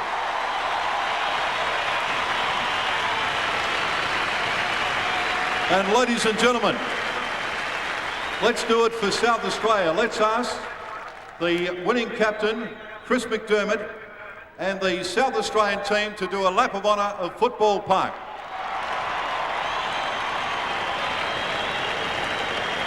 And let's recognise the quality of the players representing South Australia tonight. Number 1, Richard Champion. Number 3, Mark Bickley. 4, Stephen Kernahan with 6 goals to his credit tonight. Number 5, Gavin Waganine. Number 6, Tony Francis. 7, Nigel Smart. Number 8, Adam Saliba. And the list can go on and on. You could go through every one of those players because they've all been heroic tonight and contributed. Even Saliba, Don, coming on to the last quarter and getting a very important touch and kicking a goal. Greg Anderson there, who had to go off at half-time. And, well, E.J. Whitten, the chairman of selectors. Teddy Whitten's down with Tim Watson. Teddy, it's a bit disappointing, but it was a great game of football. Yeah, it was a tough game of football tonight. We found that after quarter time we were going to be really in the game, but they had a scintillating second quarter.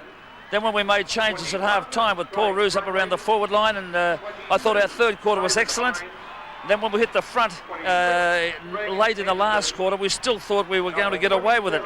But you must give them a lot of credit. They came back, Timmy, right to the very finish. And there's one thing I say is good luck to them. I mean, we hate to be beaten, but they deserve credit because they were gone there to finish. And playing over here, of course, makes one hell of a difference. But we were proud of our boys. We were proud of these Victorian kids that gave their guts for us. We're naturally disappointed, but we offer no excuses because we were beaten on the night. But it was a tough, hard game of football. What did Billy Goggins say to the boys at half-time? Well, he asked the players at half-time for character in particular because he felt that in the second quarter, after leading in the way at quarter time, that we allowed them to get back into the game too easily. We allowed them to take possession of the football and control it there. And he said it's about time you woke up to yourself and realised that our name is on the line, Victoria, and our credibility is on the line, ours and theirs and Victorians. And I thought in the third quarter that they came out and they did exactly what he asked for. It was a tremendous finish of football. I don't think anybody watching would have been disappointed apart from Victorians that we've got beaten. Geez, it's hard to cop it over here when you get beaten, and you've been involved. And over the past, you know, it's been 2 points, 3 points, and with about 27 minutes to go, we're 7 points in front. Well, we get robbed by a couple of goals. You know, 2 or 3 minutes is a long time in football, isn't it? Yes, it is, Teddy, and thanks very much for that. And I hope it hasn't spoiled your night too much. Well, it's going to spoil the night because we don't like being beaten, you know. And after a great victory and against Western Australia, but we still feel that we have the nucleus of these young kids, give them the opportunity that the State of Origin football will be around for a long time, and all you Victorians, I think you should be proud of them. They did us all proud even though we didn't come out with the points. Thanks, Teddy. Teddy Whitten there. Don, you'll have to be quick with this summary, but I reckon the best statement is, has it spoilt your night, Teddy? Yeah, no, it was just a terrific game, and I'm glad that everybody should get up and applaud both of these sides. They really did have, as Peter McKenna says, a red-hot go. So it fluctuated. It was just a terrific go. Players putting themselves on the line. Stats, they should be fairly even. They are as far as disposals. Victoria head in marks, but they were going short with their passes a lot of the time. Men unattended on a couple of occasions, but really it was a terrific game of football. And, you know, State of Origin football can only benefit from a game like that. I wholeheartedly agree with you, Don. Terrific match.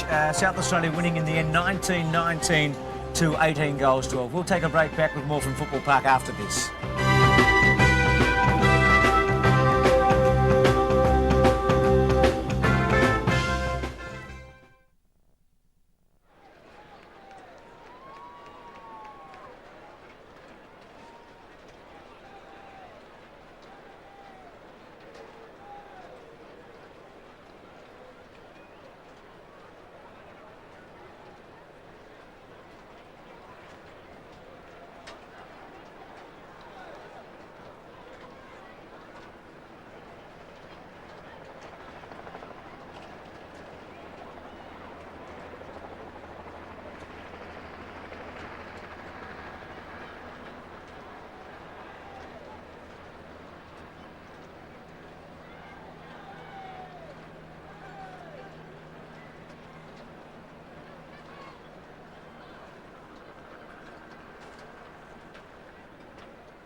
Don, I thought Mark Bickley was very important in the second quarter revival for South Australia. Well, I had him marked down as a good player in the second and fourth quarter as Bruce, and his stats vindicated that, 6 and 8 in those particular quarters. He's finished up with 21 possessions. He is a gun on that half-back line. He's awkward kicking style, but still a very tenacious player. Harvey was fantastic, wasn't he? My vote for best on the ground. 33 possessions, but not the fact that he gained those possessions. Gee, he's got a lot of class. How he can get out of trouble just amazed me tonight. And his passing was terrific.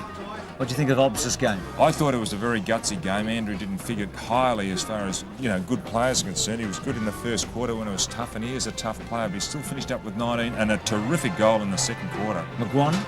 Yeah, McGuan I thought was all right, actually. It was an interesting battle. He had Jarman there for a while, then was taken off and on him, but he's finished up with 25. But that was a pressure goal in the last quarter, which was a ripper. He's finished with 2. Look at Carey's last turn. Well, yes, there it is. A great last quarter. I thought Lyon was a terrific player for Hawthorn, and Lyon was at centre-half back, but he turned it over on Carey in the last quarter. Hinkley on Hall. Well, I thought Hall was a good player, but Hinkley's picked up 23 possessions, but Hall was a good player, especially in the crunch at the last quarter. Well, what a match it was. South Australia in the end winning by 13 points. Kernahan with 6 goals and Salmon kicking 5 goals for Victoria. Hope you've enjoyed it tonight. I'm sure you have. It's been one of the great matches in AFL. State of Origin, South Australia getting home at Football Park by 13 points.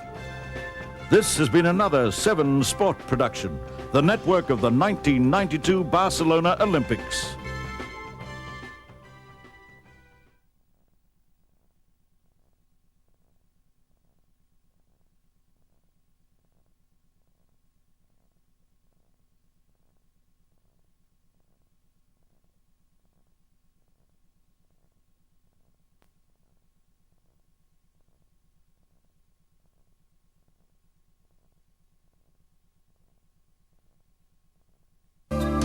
Master the moment with MasterCard.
Fantastic Tuesday night audience.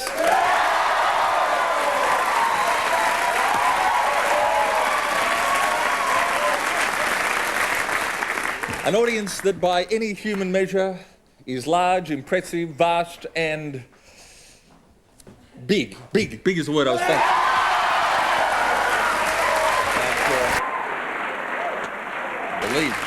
Can't believe this desk is still standing after last night's wrestling tribute to World Championship Wrestling. This is what happened. No holds barred, no disqualification. We're going until the last guest is left standing. Chairs down. We've got a count of 1, a count of 2, a count of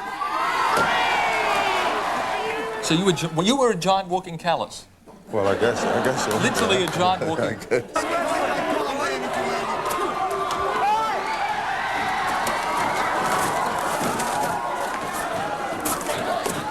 Paul, I can't believe it's come to this. Tony Marino's got his hands on this occasion. I can't believe it. Like a Tonight Show. Cognac. Oh, and I guess, look, we're going to have to leave you Australia. It's going from bad to worse. We'll let you know the outcome tomorrow.